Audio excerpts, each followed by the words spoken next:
Okay, உங்களெல்லாம் பார்க்குறது ரொம்ப ரொம்ப சந்தோஷமாக இருக்குது. நீங்கள் சந்தோஷமாக இருக்கீங்களா?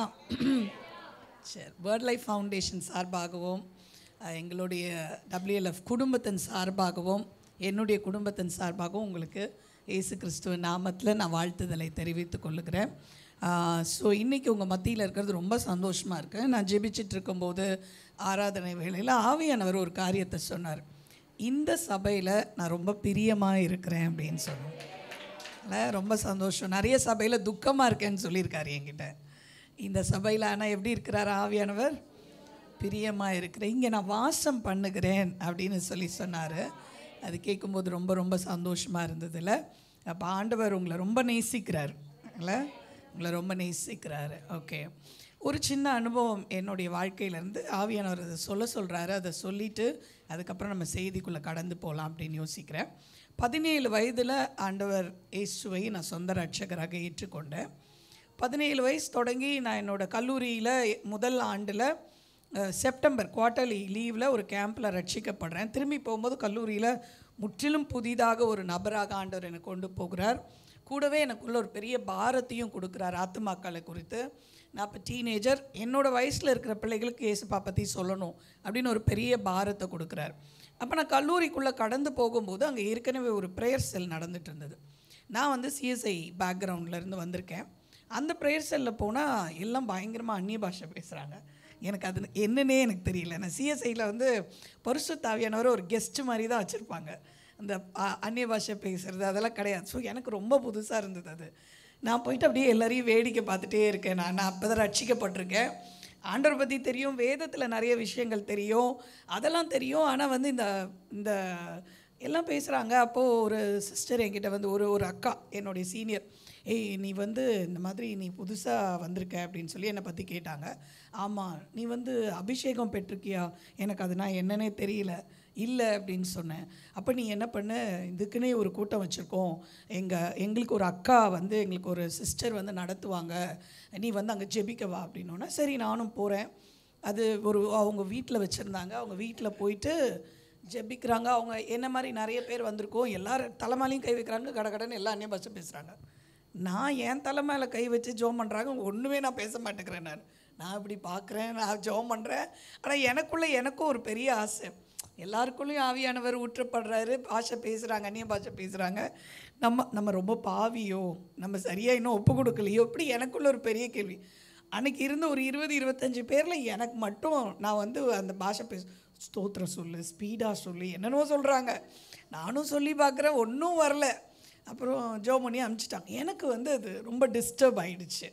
என்ன ஆண்டவரே, அப்போ நீங்கள் என்னை நேசிக்கலையா, என் கூட இல்லையா அப்படின்னு சொல்லிவிட்டு எனக்குள்ளே ஒரு பெரிய கேள்வி. அப்போ என்ன ஆண்டவருக்குள்ளே மென்டர் பண்ணுற அந்த அண்ணன் அடிக்கடி வருவாங்க வீட்டுக்கு. அப்போ நான் கேட்குறேன்னே, இந்த ஆவியானவர் அபிஷேகம்னா என்ன எனக்கு சொல்லுங்கள், இந்த மாதிரி எல்லாம் ஒரு சம்பவம் நடந்தது என்னுடைய கல்லூரியில் அப்படின்னோடனே அண்ணன் ரொம்ப அழகான ஒரு வசனத்தை எனக்கு காண்பித்து கொடுத்தாங்க. நிறையா ஆவியானவர் அப்படின்றது ஏதோ நீ நினைக்கிற மாதிரி ஒரு ஆவி இல்லை, அவர் ஒரு நபர். அவர் திரியேக தேவனில் அவர் ஒரு தேவன், மூன்றிலும் 3 பேரும் ஒருவராக இருக்கிறாங்க. ஆனால் திரியேக தேவனில் அவர் முக்கியமான ஒரு நபர். அவர் ஒரு ஆள் தத்துவம் கொண்ட ஒரு நபர். ஒரு நபரை அவன் வாழ்க்கையில் ஏதோ புஷ்ஷுன்னு ஒரு ஆவி வர்றது, இந்த அந்நிய பாஷை பேசுகிறதுல நீ அந்த ஆவியானவரை நல்லா புரிந்து கொள்ளணும். கண்டிப்பாக ஆவியானவர் துணை இல்லாமல் உன்னால் என்ன பண்ண முடியாது, பரிசுத்தமாகவும் வாழ முடியாது, ஊழியமும் செய்ய முடியாது. அதனால் கரெக்டாக நீ கேட்ட இது அடுத்தது உனக்கு அதை தான் நான் நடத்தணுன்ட்டு இருந்தேன், நீயே கேட்ட அப்படின்னு சொல்லிவிட்டு எனக்கு ஒரு வசனம் வாசித்து சொல்லி கொடுத்தாங்க. எபேசியர் 1ஆம் அதிகாரம் 13ஆவது வசனம். யாராவது வாசிக்கலாமா?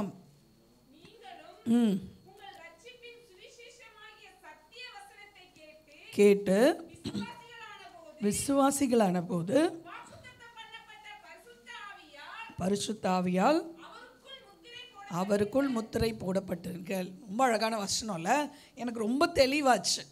அப்போ அவர் சொன்னார், நீ எப்போ சுவிசேஷத்தை கேட்டு இயேசுப்பா எனக்காக மரித்தார், உயிர்த்தெழுந்தார், எனக்காக அவர் ஜீவனோடு இருக்கிறாரு, என் பாவங்களெல்லாம் அவர் மன்னிச்சிருவாருன்னு சொல்லி நீ நம்பி விசுவாசித்து நீ உன்னை விட்டு கொடுத்து ஏசப்பா என் உள்ளத்தில் வாங்கன்னு கூப்பிட்டியா? ஆமாம் கூப்பிட்டுட்டேன்ல, அந்த கேம்பில் நான் ரட்சிக்கப்பட்டுட்டேன்ல. அப்போது என்னாச்சு, அப்போவுமே பரிசுத்த ஆவியால் என்ன பண்ணிருக்க, முத்திரை போடப்பட. அப்போ 3 பேரும் ஒரு தெய்வம்னா பரிசுத்த ஆவியானவர் மட்டும் தனியாக நிற்க மாட்டார். நீ இயேசுன்னு கூப்பிட்டா பிதாவானவரும் வந்துடுவார், பரிசுத்த ஆவியானவர் வந்துடுவார். பரிசுத்த ஆவியானவர் உனக்குள்ளே தான் இருக்கிறார். ஆனால் அந்த அபிஷேகம் அப்படின்னா என்ன? நீ அவர் ஆளுகைக்கு விட்டு கொடுக்கறது. அவர் உள்ளே வந்தால் கூட அவர் ஆளலாம், நீயும் ஆளலாம் இல்லையா? ஒன்று அவர் ஆளணும், இல்லைன்னா நீ ஆளணும், இல்லை பிசாசு ஆளணும். 3 பேர் அதான் ஆட்சியில் இருக்கணும் முடிவெடுக்கிற தருணத்தில் இல்லையா? சில நேரம் எனக்கு பிடிச்ச மாதிரி நான் என்ன பண்ணுவேன், என்னுடைய முடிவுகளை எடுத்துக்கொள்வேன். சில நேரம் பிசாசு சொல்லுவான் இதை செய்யின்னு, அந்த மாதிரி முடிவெடுக்கலாம். நான் இல்லைன்னா ஆவியானவரை உள்ளே வச்சு, ஆவியானவரை நீ சொல்கிறது தான். எப்போ நீ ஆவியானவரை நீ ஆளுகை செய்வதற்கு நீங்கள் சொல்கிறபடி தான், உங்களை பிரியப்படுத்துகிற, உங்களை துக்கப்படுத்தாத ஒரு வாழ்க்கை இல்லை, நான் ஆவியானவர் எப்படி வழி நடத்துகிறார வாழ்க்கை அப்படி ஒப்பு கொடுக்குற பாரு. இது டெய்லி அனுபவம், இதுதான் அபிஷேகம். நீ ஒப்பு கொடுக்க அவர் டேக் ஓவர் பண்ணும்போது உன் வாழ்க்கையில் அவருடைய அனாயிண்டிங், ஏன்னா அவருடைய வார்த்தையின்படி நீ நடக்கிற. அவர் என்ன பண்ணுவார்? ஏற்கனவே பிதாவானவரும் இயேசுவானவரும் நம்ம கொடுத்த வார்த்தையை நமக்கு ஞாபகப்படுத்துவார், அதுக்கு கீழ்ப்படிய உதவி செய்வார், அதற்காக உந்தி நெருக்கி ஏவுவார் ஒன்று. அதிலேருந்து நீ வலதுபுறம் இடதுபுறம் செய்யும்போது நீ என்ன பண்ணிகிட்டு இருக்க, இதில் பண்ணணும் நீனு அப்படின்னு ஞாபகப்படும். இவர் தான் ஆவியானவர். நீ அந்த மாதிரி விட்டு கொடுத்த, நான் ஆவியானவரை பொறுப்பெடுத்துக்கிட்டேனா இன்றையிலேருந்து உனக்கு அபிஷேகம் கிடைக்கும் அப்படின்னு சொன்னார். அப்புறம் நான் என்ன பண்ணேன், போயிட்டு உட்காந்து தனியாக ப்ரே பண்ண ஆரம்பித்தேன். ஆண்டவரே, எனக்கு ஆவியானவர் கண்டிப்பாக ஆளுகை செய்கிறவராக வேணும். என் ஆவியானவர் உள்ளே கூப்பிட்டுட்டு சும்மா உட்கார வைக்கக்கூடாது. நான் அவரை கூப்பிட்டு உள்ளே உட்கார வச்சுட்டு நான் என் வாழ்க்கையை நடத்திட்டு இருக்க முடியாது, இல்லை பிசாசு என் வாழ்க்கையை நடத்துறதுக்கு நான் விட முடியாது. அதனால் ஆவியானவர் வேண்டும் அப்படின்னு சொல்லி ஒரு நாள் என்ன பண்ண, உட்காந்து நான் ஜெபிக்க ஆரம்பிச்சிட்ருக்கேன். ஆவியானவரை நீங்கள் என்னை முற்றிலுமாக பொறுப்பெடுங்க. யாருமே இல்லை, எந்த கூட்டம் நடக்கலை, கடகடன்னு பாட்டெல்லாம் பாடலை. ஆனால் அன்றைக்கு நான் அந்நிய பாஷை பேச ஆரம்பித்தேன்.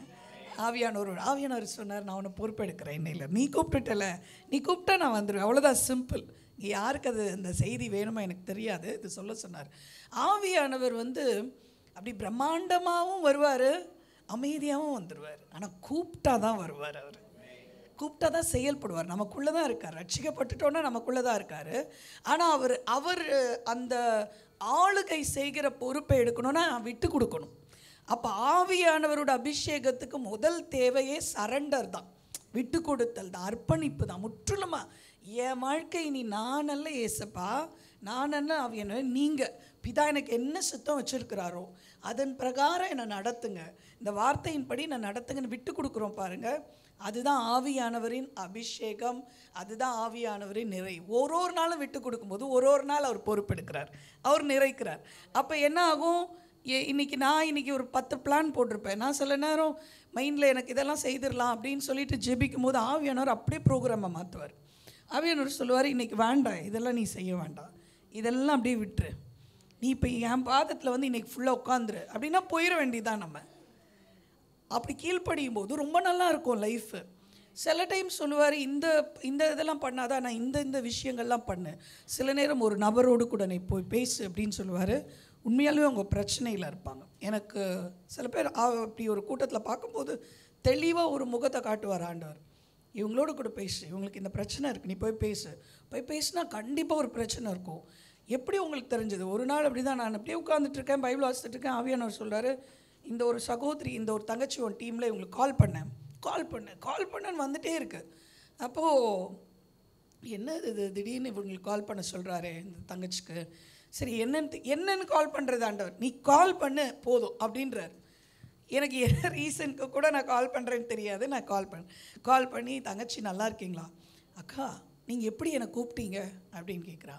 ஏன் என்ன திடீர்னு கூப்பிட்டீங்க, ரொம்ப நாள் ஆச்சு நீங்கள் கூப்பிட்டு. ஆமாம், நம்ம தொடர்பில் இல்லை, ஆனால் என்னவோ தெரியல, ஆண்டவர் எனக்கு உன் பேரை எனக்கு சொல்லி, அக்கா இன்னும் கொஞ்சம் நேரம் கழிச்சிருந்தா நான் சூசைட் பண்ணியிருப்பேன்க்கா. நான் அவ்வளோதான். அந்த பிள்ளை 2 வாட்டி சூசைட் அட்டம் பண்ணும்போது 2 வாட்டி ஆண்டவர் என்னை கொண்டு போய் அந்த பிள்ளையோட வாழ்க்கையிலேருந்து காப்பாற்றி இன்றைக்கி ஆண்டவருக்காக அவள் அழகாக நிறைய பேருக்கு ஒரு இன்ஸ்பிரேஷனாக இருக்கா இல்லை.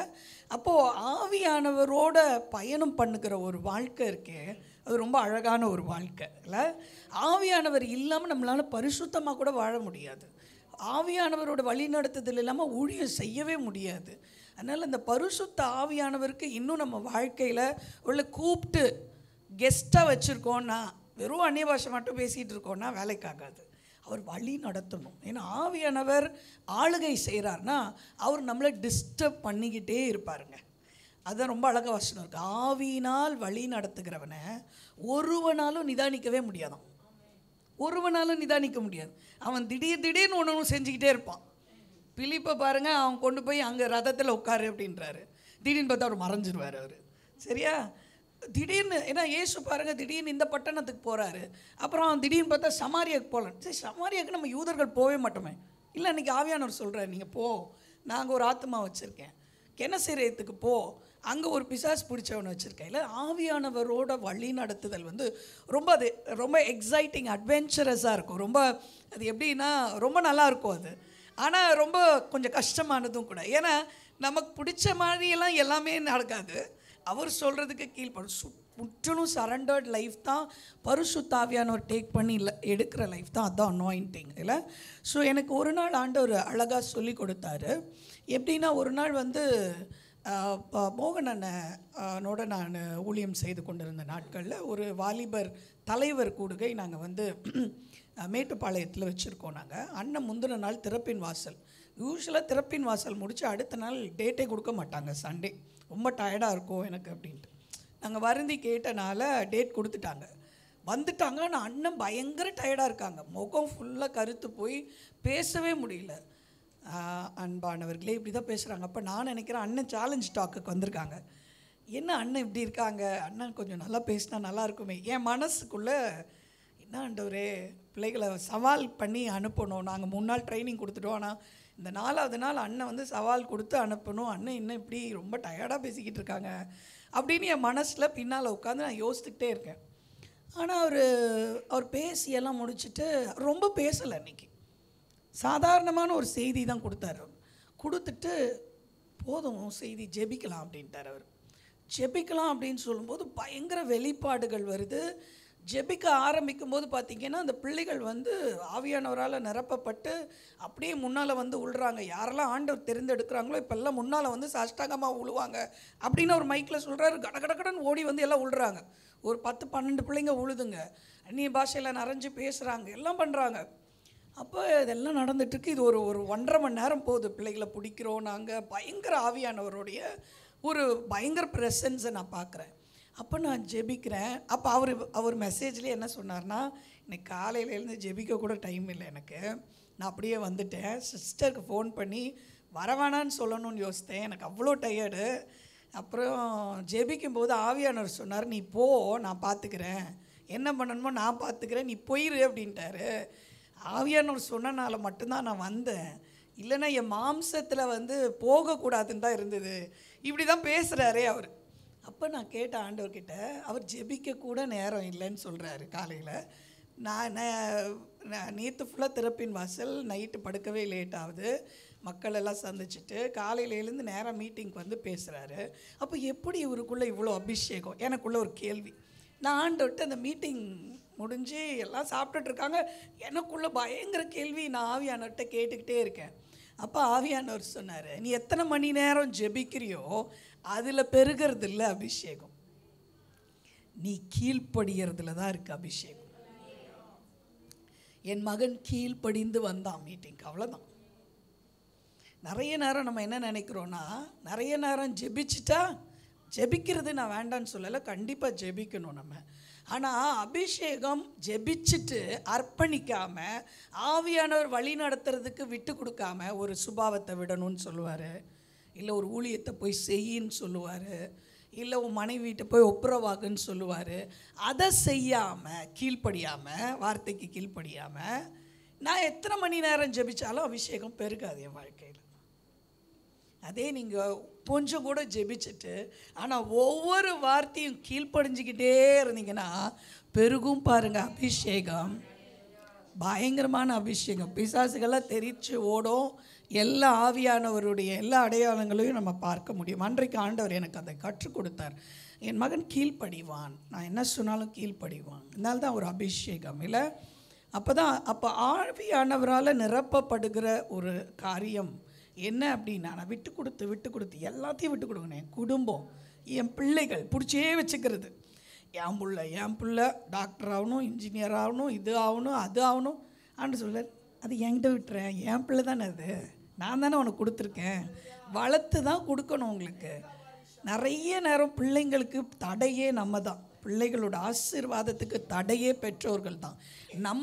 நம்ம பெற்றெடுத்தனால நம்ம என்ன நினைக்கிறோன்னா அது எனக்கு சொந்தம்னு நினைக்கிறோம். இல்லவே இல்லை, இல்லவே இல்லை. ஆண்டவர் எனக்கு சொல்லி கொடுத்த பாடம் நான் தைரியமாக சொல்ல முடியும். நான் பைபிள் காலேஜ் போகணுன்னு சொல்லும்போது, சிங்கப்பூரில் போய் படிக்கணும்னு சொல்லும்போது, நான் எப்படி போவேன்? 2 பிள்ளைங்களை விட்டுட்டு பயங்கரமாக அழ ஆரம்பித்தேன் ஆண்டவர்கிட்ட. அப்போ ஆண்டவர் என்கிட்ட கேட்டார், இன்றைக்கு நீ மரித்து போனேன்னா உன் பிள்ளைகளை யார் பாப்பா?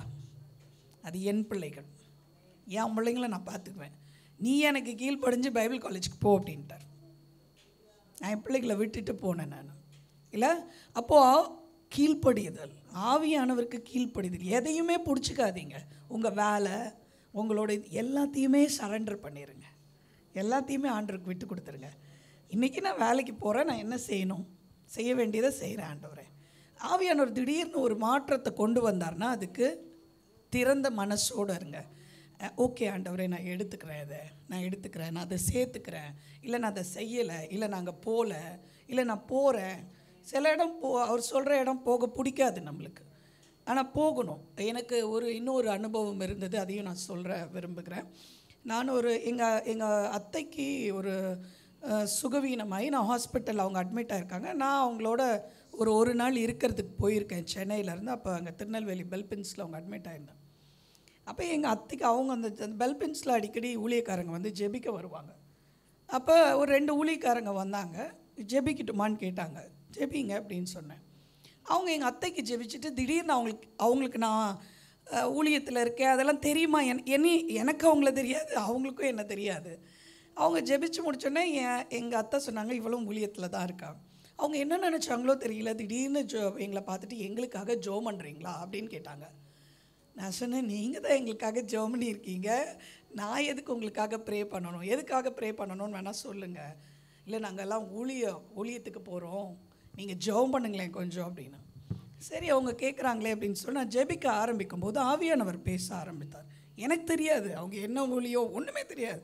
ஆனால் ஆவியானவர் பேசுகிறாரு, இந்த ஒரு கிராமத்துக்கு நீ போகணும், நீ இந்த பஸ்ஸை பிடிச்சி போகணும், ரொம்ப என்னென்னவோ பேசுகிறாரு. எனக்கே தெரியவே இல்லை. எனக்கு அது இன்றைக்கி கூட கண்டென்ட் ரொம்ப மறந்து போச்சு. ஆனால் ஒரு கிராமத்துக்கு போகணுன்னு சொன்னது மட்டும் ஞாபகம் இருக்குது. கடன் பயங்கர வெளிப்பாடுகள் வருது. அவங்க அழுகிறாங்க. அப்படியே அழுது 2 பேரும் முடிச்சிட்டோன்னே, சிஸ்டர் நீங்கள் இன்றைக்கி எவ்வளோ பெரிய காரியத்தை வெளிப்படுத்தியிருக்கீங்க தெரியுமா அப்படின்னா. நான் சொன்னேன், எனக்கு ஒன்றும் தெரியல, இல்லை இந்த கிராமத்துக்கு நாங்கள் ஊழியத்துக்கு போகணுன்னு ஆண்டவர் பேசிக்கிட்டே இருக்கிறாரு, ஆனால் அதில் பல தடைகள் இருக்குது, அதுக்கு நாங்கள் போகணுமா வேண்டாமான்னு ரொம்ப குழப்பத்தில் இருந்தோம். உங்களை பார்த்த உடனே ஆவியானவர் உங்களை ஜெபிக்க சொல்லி கேட்க சொன்னார், அதனால தான் ஜெபிச்சோம். ஆண்டவர் இன்னைக்கு தெளிவாக எங்களோட பேசிட்டாரு, நாங்கள் போய் ஊழியம் செய்வோன்னு. நீங்கள் எங்கே இருக்கீங்கன்றது பிரச்சனை இல்லை, ஆவியானவர். நான் அட்டெண்டராக போயிருக்கேன் எங்கள் அத்தைக்கு, சரியா? அப்போது அந்த இடத்துல ஆவியானவர் ஒரு ஊழியத்தை கொடுக்குறாரு, நமக்கு செய்திருங்க, அவ்வளோதான். ஆவியானவர் எங்கே எதை சொன்னாலும், யாருக்கு சொல்ல சொன்னாலும் அது உங்கள் பிரச்சனை இல்லை. அவங்க கேட்குறாங்களா கேட்கலையா, அவங்க அதை ரிசீவ் பண்ணுறாங்களா நம்புகிறாங்களா நம்பலை, ஆனால் நீங்கள் சொல்ல வேண்டியது உங்கள் கடமை, செய்ய வேண்டியது உங்கள் கடமை, கீழ்ப்படிய வேண்டியது நம்மளுடைய கடமை. சரி, கண்களை மூடி நம்ம ஜெபிக்கலாமா? ஆண்டவருடைய வார்த்தை சத்தியம் அப்பா, அந்த சத்தியம் எங்களை தூக்கி நிறுத்தும் அப்பா, அந்த சத்தியம் எங்களை பலப்படுத்தும், அந்த சத்தியம் எங்களுக்கு வழியை காட்டும், அந்த சத்தியம் அப்பா எங்களுக்கு நம்பிக்கையை கொடுக்கும், ஆறுதலை கொடுக்கும், வழி காட்டும், தெளிவுபடுத்தும், அது எங்களை சிட்சிக்கும் அப்பா. ஆண்டவரே, அது எங்களுக்கு பாதைகளை காட்டும் அப்பா. அந்த வார்த்தை, அந்த ரேமா வார்த்தை கடந்து வரும்படிக்கு அப்பா நாங்கள் உங்கள் கரத்தில் விட்டு கொடுக்குறோம். இயேசுவின் மூலமாக ஜெபம் கேட்குறோம் நல்ல பிதாவே, ஆமென். ஓகே, இன்றைக்கு நான் உங்களுக்கு என்ன பேசணும் போது ஆண்டவர் பிரத்யேகமாக இந்த வார்த்தைகளை கொடுத்துருக்கிறார். இந்த பகுதி நம்ம எல்லாருக்கும் தெரிஞ்ச பகுதி தான், ஆனால் ஆண்டவர் வித்தியாசமாக பேசுவார்னு சொல்லி விசுவாசிக்கிறேன். லூக்கா 8வது அதிகாரம் 22லிருந்து 25 வரைக்கும் யாராவது எடுத்தவங்க வாசிக்கலாமா? லூக்கா 8, ஒரு நிமிஷம் எல்லாருமே எடுத்துட்டோம். லூக்கா 8 22லிருந்து 25 வரைக்கும்.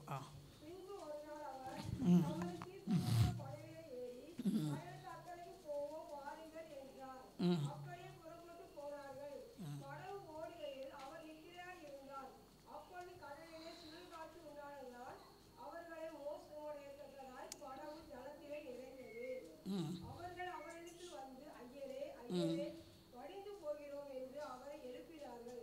அவர் எழுந்து காற்றையும் ஜலத்தின் கொந்தளிப்பையும் அடக்கினார். உடனே அவைகள் நின்று போய் அமைதி உண்டாயிற்று. அவர் அவர்களை நோக்கி, உங்கள் விசுவாசம் எங்கே என்றார். அவர்கள் பயந்து ஆச்சரியப்பட்டு, இவர் யாரோ, காற்றும் ஜலமும் கட்டளையிடுகிற அவைகளும் இவருக்கு கீழ்ப்படுகிறதே என்று ஒருவர் சொல்லிக் கொண்டார்கள். பின்பு கலிலேயாவுக்கு எதிரான போதும் சரியா? ஓகே. அப்போது இந்த பகுதி நம்ம எல்லாருக்குமே தெரியும் இல்லை? இந்த பகுதியை கொஞ்சம் நம்ம வந்து டீப்பாக என்ன பண்ண போகிறோம், நம்ம பார்க்க போகிறோம் நம்ம, சரியா? அதாவது இந்த பகுதியில் நீங்கள் பார்த்தீங்கன்னா ஒரு பயணம் பண்ணுறாங்க. எங்கேருந்து எங்கே பயணம் பண்ணுறாங்க? கெனசரேத்து கடல் இருக்குல்ல, அந்த கலிலேயா கடல் நாங்கள் போயிருந்தோம். அது ஒரு லேக்கு தான் ஆக்சுவலாக. கடல் அப்படின்னு சொல்லி வேதத்தில் போட்டிருக்கு. அது ஒரு லேக்குனா தமிழில் என்ன சொல்லுவாங்க? ஏரி, பெரிய ஏரின்னு சொல்லலாம். அது இல்லை, எப்பயாவது தான் அப்படி ஒரு, அதாவது நிறைய தண்ணி இருக்கும்போது, ஒரு வேளை மழை காற்று வரும்போது தான் இந்த மாதிரி ஒரு புயல் வந்திருக்கலாம். மற்றபடி ஒரு அமர்ந்த ஒரு லேக், அது ஏரி தண்ணி மாதிரி தான் அது. அதாவது எப்படின்னா, இங்கேருந்து அந்த பக்கம் கரையை பார்த்துடலாம் நம்ம.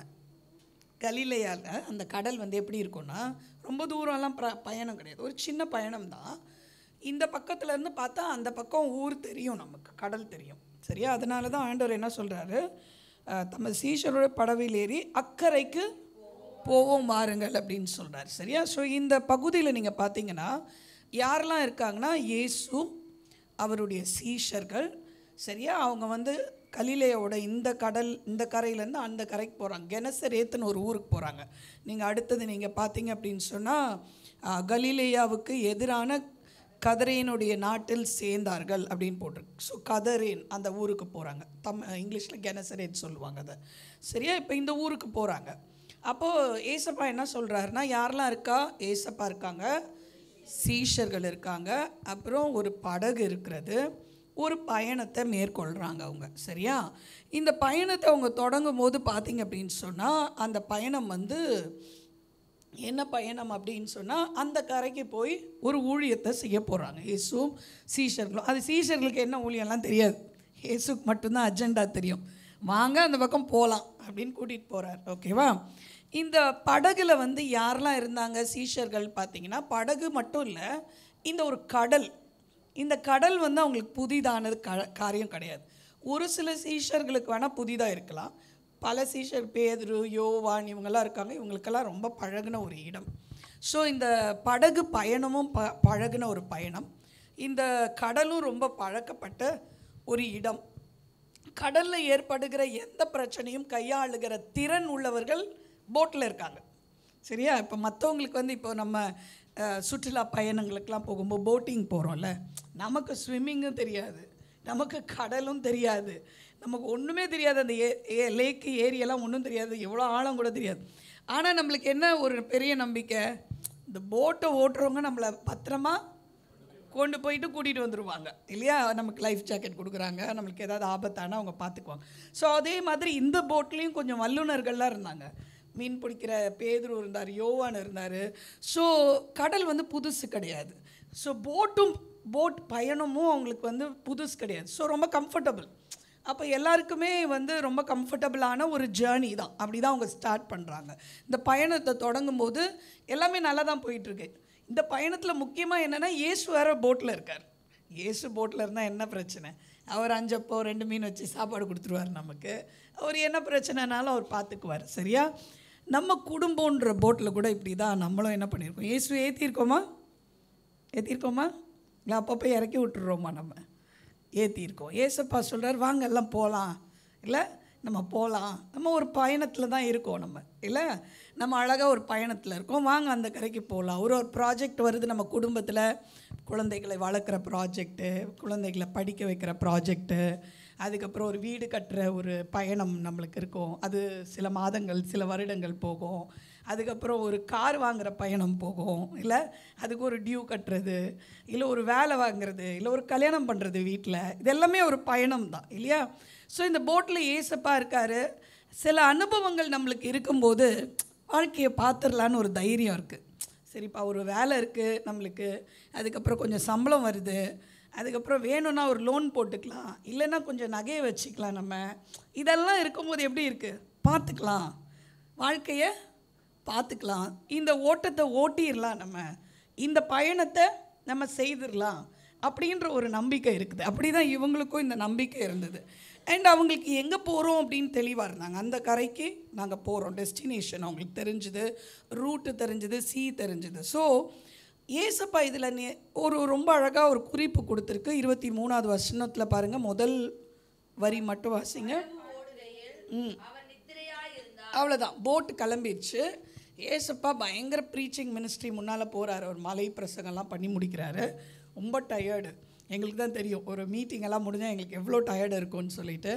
ஒரு 3 நாள் மீட்டிங் முடிச்சுட்டு வீட்டுக்கு போனோன்னா அடுத்த நாள் எழும்பவே முடியாது, அவ்வளோ டயர்டாக இருக்கும். ஸோ ஜீசஸும் என்ன பண்ணுறாரு, அவர் ரொம்ப ட்ரெயினாக இருக்கனால அவர் ஃபஸ்ட்டு போயிட்டு என்ன பண்ணுறாரு, நல்ல ஒரு பில்லோ போட்டு படுத்துடுறாரு. அவர் சரியா நல்லா தூங்குறாரு. இது ஒரு குறிப்பு. சரியா, சில நேரம் நம்மளும் ஏசப்பாவை தூங்க வச்சிடுறோம். நம்ம எல்லாம் வசதியாக இருந்ததுன்னு வைங்களேன் நம்ம வாழ்க்கையில், ஏசப்பாக்கு பில்லோ கொடுத்து என்ன பண்ணிடுறோம், எங்களுக்கு தெரிஞ்ச கடல் தான், எங்களுக்கு தெரிஞ்ச பாதை தான், எங்களுக்கு இது மேனேஜ் பண்ணிடலாம், அந்த கரைக்கு போயிடலாம் நாங்கள் அப்படின்னும் போது ஏசப்பாவை என்ன பண்ணிடுறோம், நம்ம தூங்க விட்டுறோம். நம்ம இல்லையா, உட்காந்து இவங்க எதுவும் கேள்வி கேட்கல, இவங்க எதுவும் டவுட்டு கேட்கல, ஒன்றுமே பண்ணல, ஏசப்பாவை என்ன பண்ணிடுறாங்க, தூங்க விட்டுறாங்க. ஏன்னா அவருக்கு கொஞ்சம் ரெஸ்ட்டு கொடுப்போம். நம்ம அவர் எப்போ பார்த்தாலும் தொந்தரவு பண்ணிகிட்டு இருக்கோம். நம்ம எப்போ பார்த்தாலும் போய் ஜெபம் பண்ணி அவர்கிட்ட எல்லாத்தையும் கேட்க வேண்டாம்.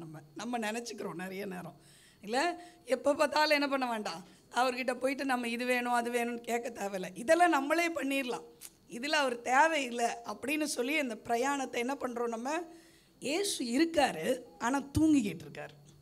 நிறைய பேரோடைய குடும்ப வாழ்க்கையில் அப்படி தான் வச்சுருக்கோம். நம்ம எல்லாமே நல்லா போகுது அப்படின்னா ஏசப்பாவை என்ன பண்ணிடுறோம், நம்ம தூங்க வச்சிடுறோம். சரியா, அவர் நல்லா தூங்கட்டும், திருப்தியாக தூங்கட்டும். ஏன்னா நம்மளுக்கு அவர் இப்போ ஒன்றும் ஹெல்ப் பண்ண வேண்டியதில்லை, நம்மளே பார்த்துக்கலாம். நம்ம எல்லாத்தையும் எது வந்தாலும் நம்ம என்ன பண்ணிடலாம், சமாளிச்சிடலாம், பார்த்துக்கலாம் அப்படின்னு சொல்லி நம்ம நினைக்கிறோம். இதுதான் நம்மளோட வாழ்க்கையில் ரொம்ப முக்கியமான விஷயம். ஆனால் வேதம் ரொம்ப தெளிவாக சொல்லுது, எப்பொழுதுமே தேவனுக்கு என்ன பண்ணணுமா, முதல் இடம் கொடுக்கணுமா. முதலாவது அவருடைய நீதியும் தேடுங்கள் அப்படின்னு போட்டிருக்கு. சரி, ஓகே. அப்போ நம்ம குடும்பத்தில் சில நேரங்களில் நம்ம ஆண்டவரை கொஞ்சம் தள்ளி வச்சுட்டு நம்மளே படகை என்ன பண்ணிக்கிட்டு இருக்கோம். ஆனால் இயேசு உள்ளே தான் இருக்கார், அவர் படகை ஓட்டலை. ஏன்னா அவர் தேவையில்லை அப்படின்னு சொல்லி நம்ம நினைக்கிறோம், இல்லை? அப்படி இருக்கும்போது நம்ம வாழ்க்கையில் திடீர்னு ஒரு புயல் வர்றதுக்கு வாய்ப்பு இருக்குது, இல்லை? இயேசு எப்போவுமே பார்ப்பார், ரொம்ப ஸ்மூத்தாக படகு போயிட்டு இருந்ததுன்னா நீங்கள் என்னை தூங்க வச்சிடுறீங்க, நீங்கள் என்னை கண்டுக்க மாட்டேங்கிறீங்க, நீங்கள் என்ன மறந்துடுறீங்க. சில பேர் பார்த்திங்கன்னா நல்லா ஆகிட்டோன்னா சர்ச்சு கூட வர்றது கிடையாது. சரியா, அப்புறம் நம்ம கொடுக்கறது கம்மியாயிரும், ஆண்டவர் கொடுக்கறது. அந்த இரவு ஜெபத்தில் இப்போ போய் ஜெபிக்கிறதுக்கு ஒரு ப்ரேயர் பாயிண்ட்டும் இல்லை. நல்லா தானே இருக்கோம், நம்மளுக்கு தான் வேலை இருக்கே, நம்ம எல்லா ப்ரேயர் பாயிண்ட்டும் நம்மளுக்கு தான் ஃபில் ஆயிடுச்சு. இதே வீட்டில் ஏதாவது பிரச்சனை பாருங்கள், இங்கே உட்காந்துருப்போம் நம்ம, இல்லை?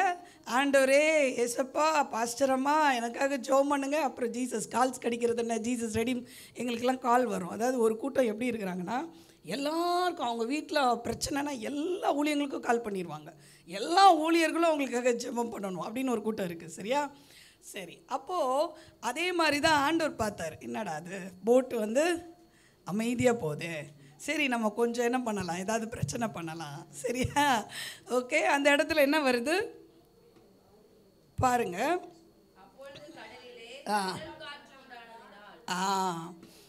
அவர்கள் மோசமடையத்தக்கதாய் படகு ஜலத்தினால் இருந்து. இன்னொரு இடத்துல சடன்லி அப்படின்னு போட்டிருக்கு இங்கிலீஷ் வேதாகமம். சடன்லி, அதாவது நம்ம நினைக்காத நேரத்தில் ஒரு சூழல் காற்று நல்லா போயிட்டு இருக்கும்போது, நீங்கள் யோசிச்சு பாருங்களேன், இந்த பிரச்சனை ஷோ அதுக்கு முன்னால் வரைக்கும் நல்லா போயிட்டு இருந்தது. லைஃப் நல்லா, கணவன் மனைவி நாங்கள் நல்லா இருந்தோம், பிள்ளைகள் நல்லா இருந்தாங்க, எல்லாமே நல்லா போயிட்டு, திடீர்னு எங்கேருந்து தான் இந்த பிரச்சனை வந்ததோ, எங்கேருந்து அந்த நபர் வந்தாங்களோ தெரியல, எங்கேருந்து தான் இந்த தேவை வந்ததோ தெரியலை, எங்கேருந்தோ வந்ததுப்பா அப்படின்னா நல்லா ஞாபகம் வச்சுக்கோங்க. ஒரு காரணமே இல்லாமல் நம்ம அதாவது சில பிரச்சனைலாம் நம்மளே இழுத்து விட்டுக்கிட்டு நம்ம பிசாசை சொல்லுவோம், அவன் ரொம்ப வருத்தத்தில் இருக்கான், எப்போ பார்த்தாலும் நீங்கள் ஏதாவது பிரச்சனை பண்ணிவிட்டு ஏன் அட்ரஸை கொடுத்துட்றீங்களே எல்லாத்துக்கும் அப்படின்னு சொல்லிட்டு. சரியா, நம்ம போய் மழையில் நனைஞ்சிடுறது, சளி பிடிக்குமா? பிசாசனை சோதிக்கிறான் அப்படின்னு அவன் சிரிப்பான். நீ மழையில் நனைஞ்சி ஒன் சாய்ஸு, நீ போய் நனைஞ்சிட்டு நீ சளியை பிடிச்சி வச்சுட்டு என்ன பண்ணுற? இவன் அந்த மாதிரிலாம் சில்லற வேலை பிசாசு பார்க்க மாட்டான். முதல்ல அவன் பார்த்தா பெருசாக தான் பார்ப்பான். சரியா? அவன் பார்த்தா பெரிய சேதாரமாக பண்ணணும்னு பார்ப்பான். அவன் கொல்லணும், அழிக்கணும். ஆமாம், அவன் முற்றிலுமாக நம்மளை முற்றிலுமாக காலி பண்ணணும்னு நினைக்கிற ஒரு டைப். அவன் சில்லற வேலை சளி ஜலதோஷம்லாம் கொடுக்க மாட்டான். சரியா? அப்போ இவன் எப்படி கொடுப்பான்? இந்த மாதிரி ஜலம் படகுல நிரம்பத்தக்கதாக. சரியா? திடீர்னு ஒரு புயல் எங்கேருந்து வந்ததுன்னே தெரியல, நடுக்கடல் போகும்போது என்ன ஆகுது? ஒரு புயல், ஒரு சூறாவளி காற்று. அப்போது நான் நினைக்கிறேன் இவங்க முதல்ல அவங்களோட யுக்திகளை யூஸ் பண்ணியிருப்பாங்களா, பண்ணியிருக்க மாட்டாங்களா? கண்டிப்பாக பண்ணியிருப்பாங்க. ஏன்னா எல்லாம் பர்சன் இவங்கெல்லாம். பேர் சொல்லுவேன், அதெல்லாம் ஒன்றும் இல்லைடா, அது போன வாட்டி கூட வந்துச்சுடா, நம்ம பார்த்துக்கலாம், அது வந்தது தான், நம்ம பார்த்துக்கலாம். நம்ம அம்மாலாம் கற்றுவங்க சொல்லுவேன், அவங்க அம்மா தானே, அவள் அப்படி தான்டா கற்றுவா, அது ஒன்றும் ஆகாது, விடு விடு விடு, அது கத்திட்டு அடங்கும். அது நம்மளுக்கு பழக்கமானதெல்லாம் என்ன பண்ணுவோம், கொஞ்சம் நம்ம முதல்ல அது ரொம்ப கண்டுக்க மாட்டோம். இல்லை, என் வாழ்க்கையில் கூட சில பிரச்சனைகள் வரும்போது பார்த்துக்கலாம், இது ஒன்றும் பெரிய பிரச்சனை மாதிரி தெரியலையே. ஆனால் நல்ல ஞாபகம் வச்சுக்கோங்க, ஆவிக்குரிய போராட்டம் வரும்போது நம்மளால் கையாள முடியாது, நம்ம பலத்தால் கையாள முடியாது. ஏன்னு சொன்னால், நீங்கள் நல்லா பார்த்தீங்கன்னு சொன்னால், இதற்கப்புறம் அவங்க ஒரு ஊழியத்துக்கு போகிறாங்க. எப்பெல்லாம் தேவன் உங்கள் மேலே ஒரு பெரிய திட்டம் வச்சுருக்கிறாரோ, உங்கள் பயணத்தை அதை நோக்கி நீங்கள் தொடரும்போது, ஆண்டவரே உங்கள் சித்தம் செய்யுங்க ஆண்டவரே, என் வாழ்க்கையில் உங்கள் ஊழியத்தை நான் செய்யணும் ஆண்டவரே, இப்படிலாம் விட்டு கொடுத்து நீங்கள் ஜெபிக்கிறீங்க பாருங்கள், அந்த பயணத்தில் பிசாசு வருவான் நிச்சயமும். சும்மா இருந்தால் வரமாட்டான். நீங்கள் சும்மா ஆலயத்துக்கு ஒரு காணிக்கை போட்டுட்டு போகிற ஒரு மெம்பராக இருந்தால் உங்களை கண்டுக்கவே மாட்டான். இது நம்ம கட்சின்னு வச்சுப்பான். நம்ம கட்சி தான், அது அனலும் இல்லை குளிரும் இல்லை. போவாங்க, காணிக்கை போடுவாங்க, ஆண்டவரே ஆவியானவரே அப்படின்னுவாங்க. அதோட புஷ்ஷுன்னு மிச்சம் நல்லா அடங்கிடும், ஒன்றும் இல்லை. ஆனால் நான் போய் கிராம ஊழியம் செய்கிறேன், நான் போய் ஒரு ஜபக்குழுவை நடத்த போகிறேன், நான் போய் அந்த வாலிப பிள்ளைகளுக்கு ஏதோ ஊழியம் செய்ய போகிறேன், இப்படியெல்லாம் நீங்கள் சொல்லி ஒரு பயணத்தை தொடங்குறீங்க பாருங்கள், ஆண்டவரே எங்கள் கூட வாங்கன்னு சொல்லி. அப்போ என்ன பண்ணுவான் பிசாசு? நிச்சயமாக நம்ம படகை ஒரு சூறாவளி கொண்டு வருவான். இது நல்லா ஞாபகம் வச்சுக்கோங்க. ஆவிக்குரிய போராட்டம் வரும்போது நம்ம குடும்ப வாழ்க்கையிலையோ நம்ம ஊழிய வாழ்க்கையிலையோ வரும்போது காரணம் இல்லாமல் வரும். நீங்கள் எதுவுமே பண்ணியிருக்க மாட்டீங்க. அதுதான் நம்மளுக்கு முதல் கேள்வி. ஆண்டவரே, நான் நல்லா தானே போயிட்டு இருந்தேன், நான் பாட்டுக்கு தானே போயிட்டுருக்கேன், நான் நல்லா தானே ஜெபம் பண்ணுறேன், நான் நல்லா தானே பைபிள் வாசிக்கிறேன், நான் நல்லா தானே ஊழியத்துக்கு போயிட்டுருக்கேன், எதுக்காக இந்த பிரச்சனை வந்தது எனக்கு? ஏன் அந்த நபர் எனக்கு இவ்வளோ பிரச்சனை கொடுக்குறாங்க, ஏன் இவ்வளோ என்னை வச்சு செய்கிறாங்க அப்படின்னு சொல்லி கேட்டிங்கன்னா, அப்படி காரணம் இல்லாமல் நீங்கள் பகைக்கப்படுகிறீர்கள், காரணம் இல்லாமல் உங்களை எதிர்க்கிறாங்க, காரணம் இல்லாமல் உங்களுக்கு பிரச்சனை கொடுத்துக்கிட்டே இருக்கிறாங்க. அண்ட் அந்த பிரச்சனை உங்களுடைய திறமையினாலோ உங்களுடைய பலத்தினாலோ உங்களுடைய அறிவினாலோ உங்களுடைய செல்வத்தினாலோ அதை தீர்க்க முடியல. சில பேர் வியாதி வந்துடும், எல்லா டாக்டர்ஸையும் பார்த்துருவாங்க, டாக்டர்ஸ் பார்த்துட்டு சொல்லுவாங்க ஒன்றுமே இல்லைன்னு சொல்லுவாங்க, ஒன்றுமே இல்லை, நார்மல், உங்களுக்கு ரிசல்ட்ஸ் எல்லாம் நார்மல். ஆனால் இவங்களால் தூங்க முடியாது, இவங்களால் சாப்பிட முடியாது, அந்த ஒத்த தலைவலி போகாது, அந்த அடி வயிற்று வலி மாறாது. அப்படின்னா அது ஆவிக்குரிய போராட்டம். ஆவிக்குரிய போராட்டம் எது, மற்ற மாதிரி சாதாரணமாக வர பிரச்சனை எது நம்ம தெரிந்து கொள்ளணும். இப்போ இவங்களுக்கு அது கண்டிப்பாக ஒரு ஆவிக்குரிய ஒரு போராட்டம், ஒரு யுத்தம்னே சொல்லலாம், ஒரு ஆவிக்குரிய யுத்தம். ஆவிக்குரிய போராட்டம் பண்ணும்போது நம்ம சாதாரணமாக மனுஷீகத்திலிருந்து அதை எதிர்க்கவோ இல்லை போராடவோ முயன்றோன்னா தோற்று போயிடுவோம். ஏன் இன்னும் காயப்படுவோம். ஆக்சுவலாக we will be defeated. ஏன்னா அவன் AK-47 எடுத்துகிட்டு வரான்னு வைங்களேன், அவன் முன்னால் போயிட்டு நம்ம கத்தியை வச்சுட்டு நின்னோன்னா அவன் டப நம்மளை சுட்டுட்டு போயிட்டே இருப்பான். நம்ம அப்போது ஆவிக்குரிய யுத்தத்தை ஆவிக்குரிய ஆயுதங்கள்னால தான் என்ன பண்ண முடியும், ஜெயம் கொள்ள முடியும். புரியுதா உங்களுக்கு? அப்போ பேதுரு, யோவான் எல்லாரும் என்ன பண்ணியிருப்பாங்க, பாய் மரத்தை மாற்றி கட்டியிருப்பாங்க, இந்த பக்கம் வலின்னு இருப்பாங்க, அந்த பக்கம் வலின்னு இருப்பாங்க, போட்டை டைரக்ஷனை திருப்புன்னு இதெல்லாம் பண்ணி பார்க்குறாங்க, ஒன்றும் நடக்கலை. சரியா? இப்போ எப்படி ஆகுது, தண்ணி படவுக்குள்ளே வந்துருச்சு. படகு மூழ்கத்தக்கிற மாதிரி ஆயிடுச்சுல. அப்போ என்ன பண்ணுறாங்க, அவங்களுக்குள்ள வந்து என்ன வருது, பயம் வருது. நல்லா வச்சுக்கோங்க, ஆவிக்குரிய போராட்டம் வரும்போது பயம் பயங்கரமாக வரும். எங்கள் பிள்ளைங்க நிறைய பேர் ஆலோசனைக்கு வரும்போது, ஆண்டி என்னவோ தெரில, ரொம்ப பயமாக இருக்குது, ரொம்ப பயமாக இருக்குது. பயம்ன்றதை தாண்டி பேனிக் சிச்சுவேஷன்னு சொல்லுவோம். இன்னும் கூட ஒரு மிகுந்த ஒரு பேனிக்னா தமிழில் என்ன சொல்கிறது,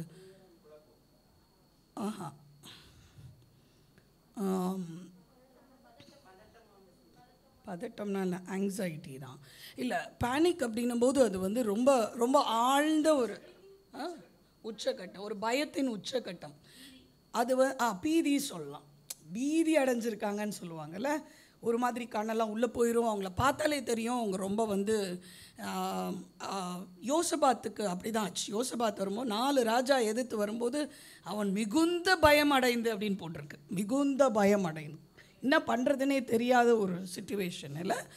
ஆவிக்குரிய யுத்தம் வந்து அப்படி தான் இருக்கும். பிசாசு கொண்டு வரும்போது என்ன பண்ணுவான் தெரியுமா, அவன் நம்மளுக்குள்ள ஒரு இமேஜினேஷன் கொடுப்பான். நம்ம இமேஜினேஷன் கொடுத்து என்ன சொல்லுவான், இப்படி நடந்துட்டா என்ன ஆகிடும் யோசிச்சு பார்த்தியா, உன் பேர் என்ன ஆகிடும். யாருக்கும் நிறைய நடக்குதுன்னு நினைக்கிறேன். சரியா, இது மாதிரி நடந்துட்டா என்ன ஆகிடும், இது மாதிரி இவங்க விட்டுட்டு போயிட்டா என்ன ஆகிடும், இது மாதிரி முடிஞ்சிருச்சுன்னா நம்ம வாழ்க்கை என்ன ஆகிடும், யார் என்ன சொல்லுவாங்க, இவ்வளோ அவமானம் வந்துருமோ. அதனால தான் இந்த மாதிரி பயத்துக்குள்ளே போகிறவங்க சூசைட் அட்டம் வரைக்கும் போகிறாங்க. ஃபார் எக்ஸாம்பிள், ஒரு நிதி நெருக்கம் வருகிறது, ஒரு புயல் அப்படி அடிக்குது இல்லை, ஒரு குழந்தையின்மை இருக்குது, உனக்கு குழந்தையே பிறக்காமல் போயிடுமோ, உனக்கு கடன்லேயே அழிஞ்சு போயிடுவியோ, வந்து கடன்காரங்களாம் உனக்கு கேவலமாக இது பண்ணிடுவாங்களோ, போலீஸ் உன்னை அரெஸ்ட் பண்ணிடுவாங்க, என்னென்னவோ தோணும் இல்லை. வியாதியாக இருந்தால் ஒருவேளை மரணம் ஆகிடுமோ, ஒன்றும் பண்ண முடியாதோ, புரியுதா. கூடவே நம்மளை பயம்புறுத்தி அந்த பயத்திலே நம்மளை சாகடிக்க வைப்பான் பிசாஸ், புரியுதா. ஸோ அந்த பயத்தில் தான் என்ன பண்ணுறாங்க, வந்து இப்போ இதுதான் யாரை எழுப்புறாங்க, இயேசுவை எழுப்புறாங்க. சரியா, இன்னைக்கு தலைப்பே இயேசுவை எழுப்புங்கள். சொல்லுங்கள் பாப்போம், இயேசுவை. நிறைய பேர் வந்து இது என்னன்னு பார்த்துருங்க கொஞ்சம். இது வந்து நிறைய பேர் வந்து நம்மளாக போராடிக்கிட்டு இருக்கோம். ஆவிக்குரிய யுத்தத்தை அப்படி போராட முடியாது. உங்கள் குடும்பத்திற்கு விரோதமாக சில யுத்தங்கள் வந்திருக்கலாம். ஒரு பிள்ளைய ஒரு கவுன்சிலிங்க்கு கூட்டிகிட்டு வந்தாங்க. அந்த பிள்ளை வந்து காலேஜ் முடித்து அப்போ தான் வேலைக்கு போகிறா. அவள் வந்து ஒரு ஆண்டவரை அறியாத ஒரு மகனை அவங்க வந்து நேசிக்கிறாங்க. அப்போ அவங்க அப்பா அம்மாவுக்கு ரொம்ப வருத்தம். நாங்கள் ஆண்டவரை நேசிக்கிறோம், எப்படி நாங்கள் ஆண்டவரை நேசிக்காத ஒரு மகனுக்கு நாங்கள் திருமணம் பண்ணி வைக்க முடியும். அப்போது அவங்க வராங்க, கவுன்சிலிங் ஒரு 3 சிட்டிங் 4 சிட்டிங் 5 சிட்டிங் வராங்க. அந்த பொண்ணு போகும்போது அவங்க அம்மாட்ட சொல்லுவாளாம், அதெல்லாம் இந்த ஆண்டிகிட்ட கூட்டிகிட்டு வந்தால் மாறிடுவேன்னு நினைக்கிறீங்களா, அதெல்லாம் மாற முடியாது, அந்த பையனெல்லாம் என்னால் மறக்க முடியாது, நீங்கள் எத்தனை வாட்டி வேணால் கூட்டிகிட்டு வாங்க, அதெல்லாம் மாற முடியாது. இவங்க அம்மா முதல்ல சொல்லலை, ஒரு 4-5 தடவை இதை சொன்னதுக்கப்புறம் அவங்க வந்து எனக்கு ஃபோன் பண்ணி சொல்கிறாங்க, சிஸ்டர் என் பொண்ணு மாற மாட்டாளோ. புரியுதா உங்களுக்கு, பயம், மிகுந்த பயம், பீதி, என் பொண்ணு வீட்டை விட்டு ஓடிடுவாளோ, என் பையனை அந்த பையனை கல்யாணம் பண்ணிடுவாளோ. அப்போது நான் சொன்னேன், இது ஆவிக்குரிய யுத்தம். இது வந்து பிசாசு பொய் சொல்லி இதுதான் உனக்கு ஆண்டவர் கொடுத்தது அப்படின்னு சொல்லி வஞ்சித்து இந்த ஒரு தவறான உறவில் உங்கள் பொண்ணை வச்சுருக்கு. இது பிசாசோடு நீங்கள் போராட முடியாது. வெறும் கவுன்சிலிங் பத்தாது சிஸ்டர். நம்ம என்ன பண்ணணும், நீங்கள் உத்தரவாதம், நீங்கள் அந்த பையனுக்கு திருமணம் பண்ணி வைக்க ரெடியாக இருக்கீங்களா, இல்லை அது எப்படி பண்ணி வைக்க முடியாது சிஸ்டர். அப்போ நீங்கள் ஜெபிங்க, 21 நாள் உபவாசம் இருந்து ஜெபம் பண்ணுங்க.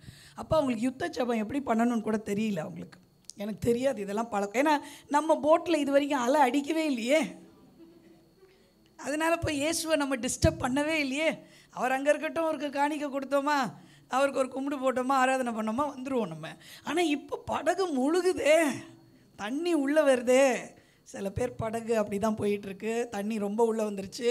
நீங்கள் நிறைய போராடிட்டீங்க. ஆனால் நான் இப்போ சொல்கிறேன், இயேசுவை எழுப்பிடுங்க. இயேசுவை எழுப்புகிற நேரம் வந்துருச்சு. இல்லை, இயேசுவை எழுப்பிடுங்க தயவுசெய்து. உங்கள் குடும்பத்தில் இந்த பிரயாணத்தில் நீங்கள் போகிற பாதையில் வந்திருக்கிற இந்த புயலை அவர் மட்டும்தான் கையாள முடியும், நம்மளால் முடியாது. ஏன்னா இது பிசாசு, இது வந்து சத்துரு நமக்கு கொண்டு வருகிற போராட்டம். புரியுதா? அப்போது இது வந்து நீங்கள் பார்த்தீங்கன்னு சொன்னால் அந்த அம்மா 21 நாள் ஜெபம் எப்படி ஜெபிக்கணும், ஒரு நாளும் நான் பாயிண்ட் சொல்லி கொடுக்குறேன். பிசாசு வந்து உங்கள் பிள்ளையை பிடிச்சி வச்சுருக்கான், அவனை எதிர்த்து நிற்கலங்க. அதே சமயத்தில் நீங்கள் வந்து என்ன பண்ணுங்கள், உங்கள் மகளுக்காக ஆண்டவர்கிட்ட கேளுங்க, ஆண்டவரே நீங்கள் இறங்குங்க, எங்கள் மகளுக்கு, என் மகள் தவறான முடிவு எடுத்துட்டா, பாவ மன்னிப்பை நீங்கள் கேளுங்க. உங்கள் பொண்ணு கேட்க மாட்டேன்றா, நீங்கள் பரிந்து பேசுங்க. அடுத்தது என் பிள்ளை அந்த இதிலேருந்து வரணும். இதுக்கு நடுவில் அந்த பொண்ணுக்கும் வந்து ஒரு வார்த்தை சொன்னது என்னென்னா, இங்கே பாருங்கள், அதே சமயத்தில் ஆவிக்குரிய யுத்தத்தில் நம்ம சரி செய்ய வேண்டியதை நம்ம சரி செய்யணும். அந்த பொண்ணு என்ன சொன்னான்னா, எங்கள் அப்பா என்கிட்ட பேசவே மாட்டார், அப்போ அதனால தான் இந்த பொண்ணு வேறு ஒரு நபர்கிட்ட போய் அட்டாச் ஆகிருக்கான்றது எனக்கு புரிஞ்சுது. இப்போ அவங்க அப்பாவை கவுன்சிலிங்க்கு வர வச்சோம். முதல்ல அவர் வரவே மாட்டேனே, எனக்கு இது கவுன்சிலிங் பார்த்திங்கன்னா அவரை உடைத்தார். அவர்கிட்ட பேசும்போது அவர் அழுத்து ஒப்பு கொடுத்து அவங்க கணவன் மனைவிக்குள்ளே சில பிரச்சனைகள் அதை கொஞ்சம் சால்வ் பண்ணி அப்புறம் அவங்க அப்பாவுடைய அன்பு என்னன்றது அந்த பொண்ணுக்கு சொல்ல ஆரம்பித்து, பொண்ணுக்கு நீங்கள் எப்படி கொஞ்சம் ஒரு அன்பாக பேசலாம், நிறைய செய்கிறீங்க, எனக்கு கொஞ்சம் பேசுனீங்கன்னா நல்லாயிருக்கும், இதெல்லாம் நாங்கள் நடுவில் செய்ய ஆரம்பித்தோம். அப்புறம் ஒரு 2-3 வீக்ஸ் வரவே இல்லை. அவங்க ப்ரே பண்ணிகிட்ருக்காங்க. திடீர்னு ஒரு நாள் அம்மாவும் பொண்ணும் வராங்க. ரொம்ப 2 பேருமே சிரிச்சிட்டு வராங்க. எனக்கு வந்து ஒன்றுமே புரியல. நான் வந்து இது எப்படி இது பண்ணலாம், ஒரு வேளை பையன்கிட்ட பேசலாமா, இதெல்லாம் நாங்கள் கால்குலேட் பண்ணிகிட்ருக்கோம் கவுன்சிலிங் லைனில். அதான் நான் சொல்கிறேன், ஆவிக்குரிய யுத்தத்தில் நம்ம சில நேரம் ஒன்றுமே செய்ய தேவையில்லை. இயேசுவை எழுப்பி விட்டு அவரே பார்த்துக்குவார். சரியா? இயேசுவை எழுப்பி விட்டாங்க 21 நாள் ஜெபத்தில். அந்த பொண்ணு வரா, சிரிச்சிட்டு வரா. என்ன நடந்தது அப்படின்னு கேட்குறேன். அப்போது அந்த பொண்ணு அவங்க அம்மா சொல்கிறாங்க, என் பொண்ணுக்கிட்டே என்ன நடந்ததுன்னு கேளுங்க சிஸ்டர் அப்படின்னு சிரிச்சுக்கிட்டே சொல்கிறாங்க. என்னம்மா நடந்தது அப்படின்னு சொன்னேன். இல்லை, எனக்கு வந்து எங்கள் அப்பாவோட அன்பு எனக்கு புரிஞ்சிச்சு, அதனால் நான் டிசைட் பண்ணிட்டேன், இந்த பையனை நான் கல்யாணம் பண்ணால் எங்கள் அப்பா அம்மா ஹாப்பியாக இல்லை, இது என் லைஃப்க்கு நல்லது இல்லைன்னு எனக்கு புரிஞ்சிருச்சு. அதனால் நாங்கள் கடத்தருக்கு போயிட்டே இருந்தோமா, அப்போ அந்த பையன் எதிர்த்தாப்பில் வந்தான். எங்கள் அம்மாவும் இருந்தாங்க. எங்கள் அம்மாட்ட சொன்னேன், அம்மா இங்கேயே இருந்து பாருங்கள், நான் அந்த பையன்கிட்ட போய் ஒரு 5 நிமிஷம் பேசிட்டு வரேன் அப்படின்னு போனான் என் பொண்ணு. சரி, நானும் என்ன பேச போகிறான்னு தெரியாதா, நான் சரிம்மா அப்படின்னு சொன்னேன். இவளே போய் அந்த பையன்கிட்ட, இங்கே பாரு, எனக்கும் உனக்கும் கல்யாணம் பண்ணி ஒத்து வராது, எங்கள் பேரண்ட்ஸ் வேறு, எங்கள் பேரண்ட்ஸ் வேறு, ஆனால் நீ தப்பான எந்த ஏன்னா இதை என்கிட்ட சொல்லிகிட்டே இருந்தா, அவள் தப்பான முடிவு எடுத்துட்டானா நான் தானே கில்ட்டியாக இருக்கணும். அப்போ நான் சொன்னேன், அதுக்கு நம்ம ஜெபிக்கலாம், அப்படி எடுக்க மாட்டாங்க, நீ சொல்லிடலாம் அப்படின்னு சொல்லிவிட்டு அவள் போய் சொல்லிட்டா, நீ வந்து தப்பான முடிவு எடுக்கக்கூடாது, நீ உன் லைஃப்பை நல்லா பார்த்துக்கோ, நல்லா படி, நல்லா வேலை பாரு, நான் என் லைஃப்பை பார்த்துக்கிறேன், இதுக்கு மேலே நம்மளுக்கு கம்யூனிகேஷன் கிடையாது சொல்லிட்டு வந்துட்டு 5 நிமிஷத்தில் முடிஞ்சிருச்சு, ஃபைல் க்ளோஸ். 5 நிமிஷத்தில் ஃபைல் க்ளோஸ். ஆனால் 21 நாள் ஜெபிக்க வேண்டியதாக இருந்தது. 21 நாள் அம்மாவுக்கு அவ்வளோ சந்தோஷம். அடுத்தது நாங்கள் வெட்லாக் வச்சோம் சென்னையில். அந்த பிள்ளை வந்து ப்ரீ மேரிட்டல் கோர்ஸ் அட்டன் பண்ணால் அவளோட பத்திரிக்கை வந்துச்சு எனக்கு. அப்புறம் இன்றைக்கி நல்ல திருமணமாகி இருக்கிறா. உங்கள் குடும்பத்தில் பிரச்சனை வந்தால் இயேசுவை எழுப்பிடுங்க.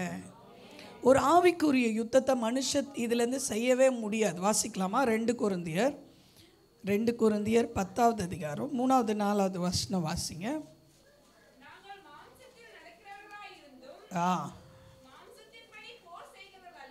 நாங்கள் யார்? மாம்சத்தின்படி ஆவியானவரால் ஆவிக்குள்ளே இருக்கிறவங்க. ஆவிக்குரிய யுத்தம்னு தெரிஞ்சதுக்கப்புறம் மாம்சத்திலேருந்து என்ன பண்ணக்கூடாது.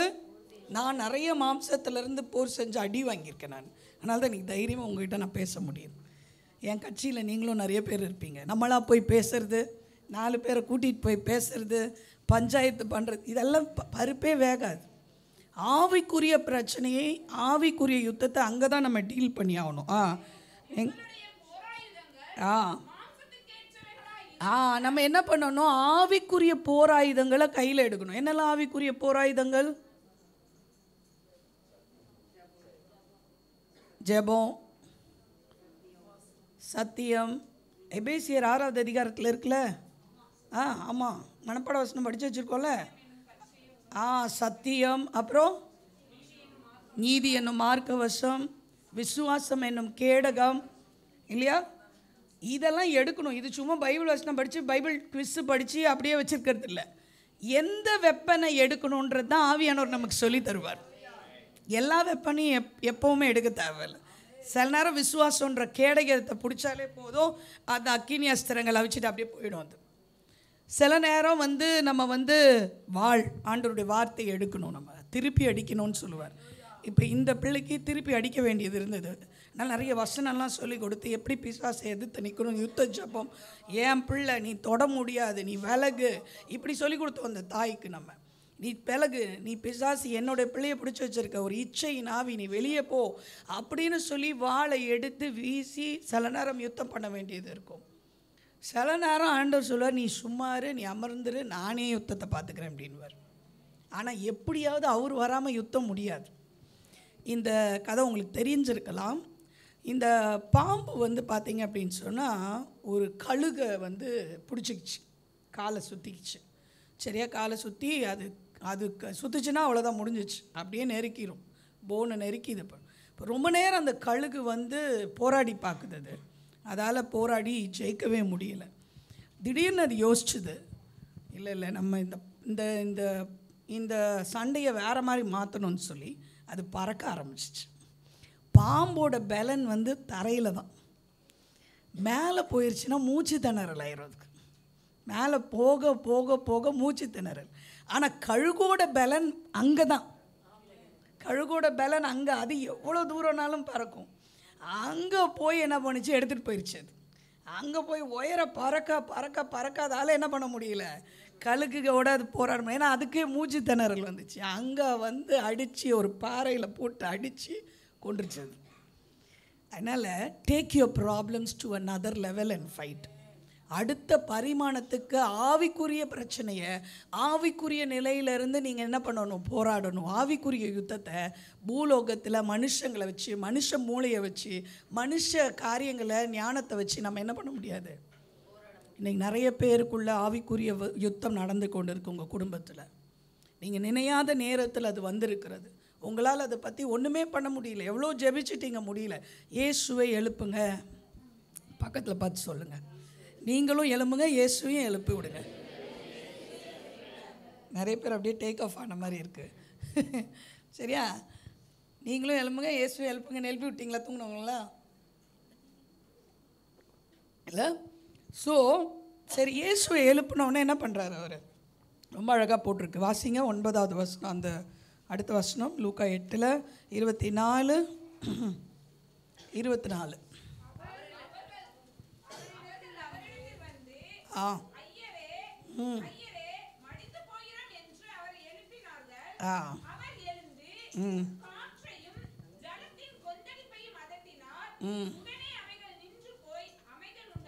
பாருங்க, இயேசு வந்து இயேசு கிட்ட போகும்போது அவங்க நிலைமை என்னென்னா, they were desperate. இயேசு எப்போ எழும்பி செயல்படுவார்னா, நம்ம அவ்வளோ டெஸ்பரேட்டாக போய் கேட்குற வரைக்கும் அவர் அசையவும் மாட்டார். அவர் தூங்கிட்டு இருந்தால் தூங்குற மாதிரி இன்னும் கூட நடிப்பார் அவர். சரியா, he wants us to become desperate. டெஸ்பரேட்னா உங்களை தவிர எனக்கு வேறு வழியே இல்லை அப்படின்னு போகணும் ஏசப்பா கிட்ட, அப்போ தான் அவர் எழும்புவார். இல்லை நீ ஏதோ பாய் மரத்தெல்லாம் கட்டி பாரு அப்படின்னு கொஞ்ச நாள் விடுவார். உன்னால் முடிஞ்சதெல்லாம் செஞ்சல, உன் சித்தியை கூப்பிட்ட, அத்தையை கூப்பிட்ட, அவங்கள கூப்பிட்ட, பேசுன, வச்ச, பண்ணு. இல்லை ஆண்டவரே, எப்போ எழும்புவார்னா, ஐயரே நாங்கள் மடிஞ்சு போகிறோம், எங்களால் முடியல. அந்த அம்மா போய் 21 நாள் உட்கார்ந்தாங்க ஆண்டோட சமூகத்தில். என்னால் முடியலை ஆண்டவரே, எங்களால் முடியலை, நீங்கள் இதை பொறுப்பெடுங்க. என் பிள்ளையை மாற்ற என்னால் முடியலை. கவுன்சிலிங்கில் நாங்கள் பேசணும், மாற்ற முடியல. ஆனால் அங்கே நாங்கள் டீல் பண்ணிட்டோன்னா இங்கே தானாக டெலிவரன்ஸ். நீங்கள் அங்கே ஜெயத்தை எடுக்கணும், இங்கே தாராளமாக ஜெயம் வந்துடும். சரியா, அங்கே தான் ஜெயத்தை எடுக்கணும். அப்போ ஜெயத்தை எடுக்கணும்னா நம்ம முழங்காலம் முடக்கணும், என்னால் முடியாதுன்னு ஒத்துக்கணும். நம்ம ஈகோலாம் பார்த்துட்டு நிற்க முடியாது. நான் சர்ச்சுக்கு வர மாட்டேன், நான் ஜெபிக்க மாட்டேன், நான் எப்படி உபவாசம் இது வரைக்கும் பண்ணுங்க. அதுக்கு தான் போட்டுக்குள்ளே தண்ணியை விட்டுருக்கிறார் ஆண்டவர். பிசாசு வந்தால் கூட அனுமதிக்காமல் வராது. ஏசு இருக்கிற போட்டில் எப்படி பிசாசு வர முடியும்? அவர் விட்டுருக்காரு. சரிப்பா, கொஞ்சம் நீ போட்டு ஆட்டு, நான் என் பிள்ளைகளை நான் வந்து ஒரு ப்ராக்டிக்கல் லெசன் சொல்லி கொடுத்துட்றேன். அன்றைக்கி ஆக்சுவலாக பார்த்தீங்கன்னா ஒரு ப்ராக்டிக்கல் லெசன் எதை பற்றி எடுத்துருக்கிறாரு நீங்கள் சொல்லுங்கள் பார்ப்போம். விசுவாசம். எப்போ விசுவாசம்னு ஒரு கேடகம், ஒரு வெப்பன் கொடுத்துருக்கேனே, ஆவிக்குரிய வெப்பன், அது எங்கே வச்சுருக்கிறீங்க? பயம் வருதுன்னா விசுவாசத்தை எடுத்துடணும். புரியுதா உங்களுக்கு? எப்போ எதை எடுக்கணும்னு உங்களுக்கு தெரியணும். பயம் வரும்போது விசுவாசத்தை எடுக்க வேண்டும். அந்த வெப்பனை எடுக்கணும். நம்ம எப்பெல்லாம் பயப்படுறோமோ, தாவீது ரொம்ப அழகாக சொல்கிறார் சங்கீதம் 56:3, நான் பயப்படும் நாளிலே உம்மை நம்புவேன். விசுவாசத்தை எடுத்துட்டார். பயமாக தான் இருக்குது, பயந்துக்கிட்டே செய்யுங்க, பயந்துக்கிட்டே சர்ச்சுக்கு வந்துருங்க, பயந்துக்கிட்டே கர்த்தர் பாடிருங்க, பயந்துக்கிட்டே யுத்தத்தை நடத்துங்க. அவர் யுத்த வீரர். அவர் சொல்கிற பயத்துக்கிட்டு தான் போகிறேன் ஒரு யுத்தத்துக்கும், ஆனால் உங்களை நம்பிட்டே போகிறேன். இந்த கேடகம், விசுவாசன்ற கேடகத்தை எடுத்திருக்கேன். கர்த்தர் எனக்காக யாவையும் செய்து முடிப்பார், கர்த்தர் எனக்காக யுத்தம் பண்ணுவார், கர்த்தர் எனக்காக வெற்றியை கொடுப்பார், கர்த்தர் என்னை வெட்கப்படுத்த மாட்டார், கர்த்தர் என் முகத்தை பிரகாசிப்பார், கர்த்தர் என்னை உயர்த்துவார், கர்த்தர் விடுவிப்பார். என் குடும்பத்தில் அவர் ரொம்ப அக்கறை உள்ளவராக இருக்கிறாரு, அவர் உடன்படிக்கை பண்ணியிருக்கிறாரு, என்னை விட்டு விலக மாட்டார், என்னை கைவிட மாட்டார், என்னை இதுவரைக்கும் நடத்தினார். இந்த ஒரு இடத்துல அவர் என்னை விட்டுட்டு ஓட மாட்டார். என் தேவன் விட்டுட்டு ஓடுகிற தேவன் அல்ல, என்னை கரம் பிடித்து நடத்தி என்னை கண்மலையின் மேல் நிறுத்துகிற ஒரு தேவன். அன்று கேட்கிறார், போன பிரச்சனையில் நான் இல்லை, இந்த பிரச்சனையில் ஓடி போயிடுவேனா? நம்மளுக்கெல்லாம் நிறைய பேருக்கு பிசாசு சொல்லி கொடுக்குறோம். இயேசு போயிட்டாரு, காணாமல் போயிட்டாரு, சரியா, எங்கே போனார்? அவர் தூங்கிட்டு இருக்கிறார், என் படகுல தான் இருக்கிறார், அவர் வரல, அவருக்கு உன் மேலே அக்கறை இல்லை, அவர் பயந்துட்டார், அவர் உன்னை மறந்துட்டார், இப்படி எல்லாம் போய் சொல்லுவோம். நம்மளும் ஆமாம்ல ஆமாம்ல அவர் காணோம்ல, இல்லை இல்லை நான் எழுப்பலை அவரை. அவர் நான் கேட்குறேன், உங்களோட பிரச்சனையை பார்த்து இயேசு பயந்துட்டு, ஐயோ என் பிள்ளைக்கு பிரச்சனை வந்துருச்சே, என்ன ஏதாவது கேட்டுருவாளோன்ட்டு ஓடி போய் ஒளிஞ்சிக்கிற ஆண்டவர். அங்கே நம்ம ஆராதிக்கிற ஆண்டவர் எங்க? அவர் யுத்தங்களின் தேவன் ஆண்டவர், அவர் சேனைகளின் தேவன், அவர் சர்வ வல்லமை உள்ள தேவன். அவர் தாவீதோட இல்லையா கோலியாத்தை மேற்கொள்ளும் போது? அவர் பெரிய மகா தேவன்க. நீங்கள் என்ன சொன்னோம்? இயேசுப்பா வாங்க, இந்த யுத்தத்தை நம்ம சேர்ந்து நடத்தலாம் ஆண்டவர், எனக்காக நீங்கள் நில்லுங்க. ஒரு சின்ன பிள்ளை ஒரு நாயை பார்த்து பயப்படுற மாதிரி நம்மளுக்கு இந்த நாய் வரும், பிசாசுன்ற நாய் வரும், அப்பப்போ நம்மளை பயம்படுத்தும். ஆனால் இந்த குழந்தை அப்பா மேலே நம்பிக்கை இருந்துச்சுன்னா அப்பான்னு ஓடி போய் பிடிச்சிக்கும். அப்பா மேலே ஏறி உட்காந்து அந்த குழந்தை என்ன பண்ணும் பார்த்துருக்கீங்களா? ஏய் போ, போ, அதுக்கு முன்னால் நாயின்னு ஓடி வந்துக்கிட்டு இருக்கோம். அது மாதிரி தான் நம்மளும் ஏறி உட்காந்துட்டு, ஏய் வல்லமையும் அதிகாரத்தையும் என் கையில் ஆண்டவர் கொடுத்துருக்கார், பா இயேசு நாமத்தில் போ. அதுவும் பார்த்தீங்கன்னா அந்த நாய் சின்ன குழந்தை ஓடும்போது துரத்தும், அது எப்போ அப்பா கையில் ஏறி உட்காந்துச்சோ அது ஓட ஆரம்பிச்சிடும். அதுதான் இயேசு சொல்கிறாரு, என் நாமத்தினால பிசாசுக்கு கொஞ்சம் எதிர்த்து நில்லுங்க, அவன் உங்களை விட்டு நாய் மாதிரி ஓடிடுவான்.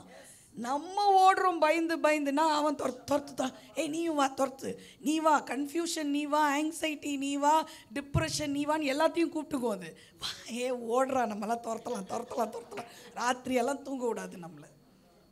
புரியுதா உங்களுக்கு? நீங்கள் அப்படி கொஞ்சம் நெருங்கி நின்று ஏசப்பாவையும் கூட கூப்பிட்டு பக்கத்தில் நிற்க வச்சுட்டு, என் கூட யார் இருக்கார் பார்த்தீங்களா அப்படின்னு சொல்லிட்டிங்கன்னா அது ஓட ஆரம்பிச்சு. சரியா? அப்போ ஏசப்பா எழுந்து முதல்ல என்ன பண்ணுறாரு? காற்றையும் கடலையும் டீல் பண்ணுறாருல. சரி, இவனுங்க ரொம்ப பயந்து போயிட்டானுங்க. அவர் எப்படி டீல் பண்ணுறாருங்க? சும்மா இறையாத பாருங்க. அவர் ஒரு விஷயத்தையும் வேறு மாதிரி செய்கிறார். நல்லா கவனிக்கணும். நம்ம இங்கே அப்பத்தை எடுத்து ஸ்தோத்திரம் பண்ணி எல்லாருக்கும் கொடுத்த மாதிரி, இயேசுவின் நாமத்தினாலே இல்லை ஆண்டவரே இந்த அலைகளை ஓயப்பண்ணும் அப்படிலாம் சொல்லலை. அது இவருக்கு நல்லா தெரியுது, இது பிசாசு. ஏன்னா இந்த பக்கம் அந்த பக்கம் போனால் லேகியோன்னு இருக்கான், அவனை துரத்த போகிறாரு. அதுக்கு தெரிஞ்சிருச்சு எதுக்கு வராங்க இந்த டீமுன்னு அவருக்கு தெரிஞ்சிருச்சு. நமக்கு தான் தெரில. நம்ம மேலே இருக்க அபிஷேகம், நம்ம மேலே இருக்க அழைப்பு, நம்ம மேலே ஆண்டவர் அக்கறையில் வச்சுருக்க ஊழியம் நமக்கு தெரியலை. எதுக்கு உடைக்கிறாரு, எதுக்கு நம்ம படகுல ஊற்றுறாரு. நம்ம என்ன கேள்வி கேட்டுட்ருக்கோம்? ஏன் ஆண்டவரே, ஏன் ஆண்டவரே இந்த பாடு, ஏன் ஆண்டவரே இந்த கஷ்டம், ஏன் படகுல ஏன் ஆண்டவரே பிரச்சனைனா? ஏம்மா உன் படகை வச்சு தான் நான் லேகியோனே வரட்ட போகிறேம்மா நான். அப்போ நீ அந்த கடலை கடந்து தான் வந்தாகணும். நீ ஒருத்தருக்கு ஆவிக்குரிய போராட்டம் சும்மாலாம் வராதுங்க. நம்ம மேலே திட்டம் இல்லாமல் வரவே வராதுங்க. நம்ம மேலே திட்டம் இருந்தால் தான் பிசாசு நம்மளை பார்த்து பயப்படுவான். அவன் ஆக்சுவலாக நம்மளை பார்த்து பயந்தனால தான் நம்மளை பயமுறுத்துவான். அதனால் எப்போல்லாம் பயம் வருதோ திரும்பி பார்த்தான்னு கேட்டு கேளுங்க, பயந்துட்டியா நீ என்னை பார்த்து? அதானே என்னை பயமுறுத்துற நீனு அப்படின்னு கேட்டுருங்களேன். இது சத்தியம். தெரிஞ்சிருச்சுன்னு வச்சுக்கோங்க, அவனுக்கு கிரிப்பே போயிடும் நம்ம லைஃப்பில். இது தெரியாத வரைக்கும் நம்மளை துரத்தினே இருப்பான். அவன் போய் நமக்கு அப்படியே பயமுறுத்துற, இப்படி ஆகிடும், அப்படி ஆகிடும், இப்படி ஆகிடும், இப்படி ஆகிடும் அப்படின்னு அள்ளி பொய்யை விட்டுக்கிட்டே இருப்பான். ஏன்னா பொய்களின் தகப்பனில் நம்மளும் எல்லாத்தையும் கேட்டு அப்படியே பீதி அடைஞ்சு ஐசியூவில் போகிற நிலைமையில் ஆகிடும் நம்ம. உண்மையா இல்லையா? அவன் ரொம்ப பேச விடாதீங்க. அதான் சொல்கிறாரு, இறையாத சொல்லுங்க பாப்போம், அமைதலாரு, ஓவராக பேசாத, அமைஞ்சிரு, ஒன்றும் பண்ண முடியாது. நீ ஒரு முடியை கூட பிடுங்க முடியாது என்கிட்டேருந்து. என் மேலே இருக்கிற அபிஷேகம், என் மேலே இருக்க பாதுகாப்பு வேற,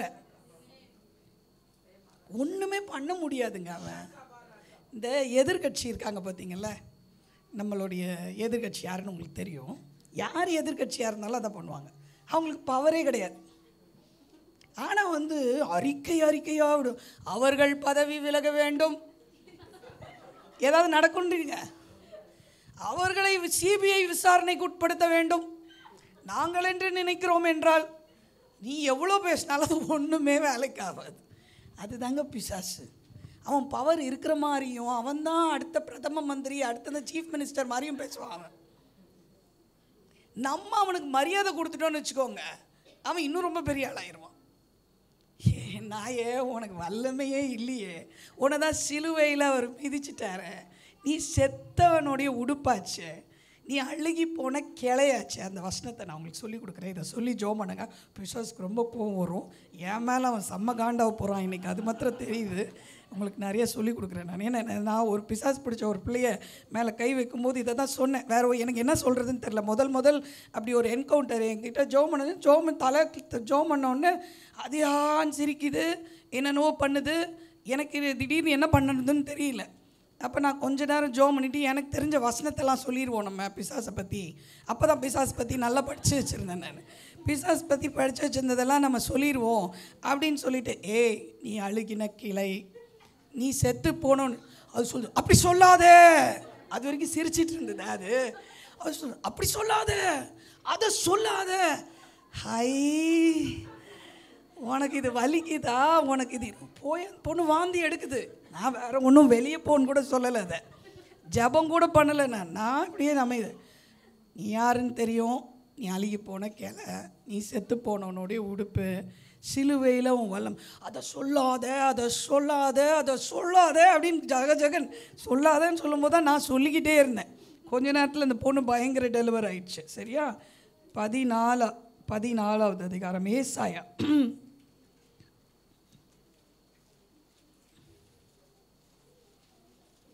15வது வசனத்துலேருந்து வாசிங்க.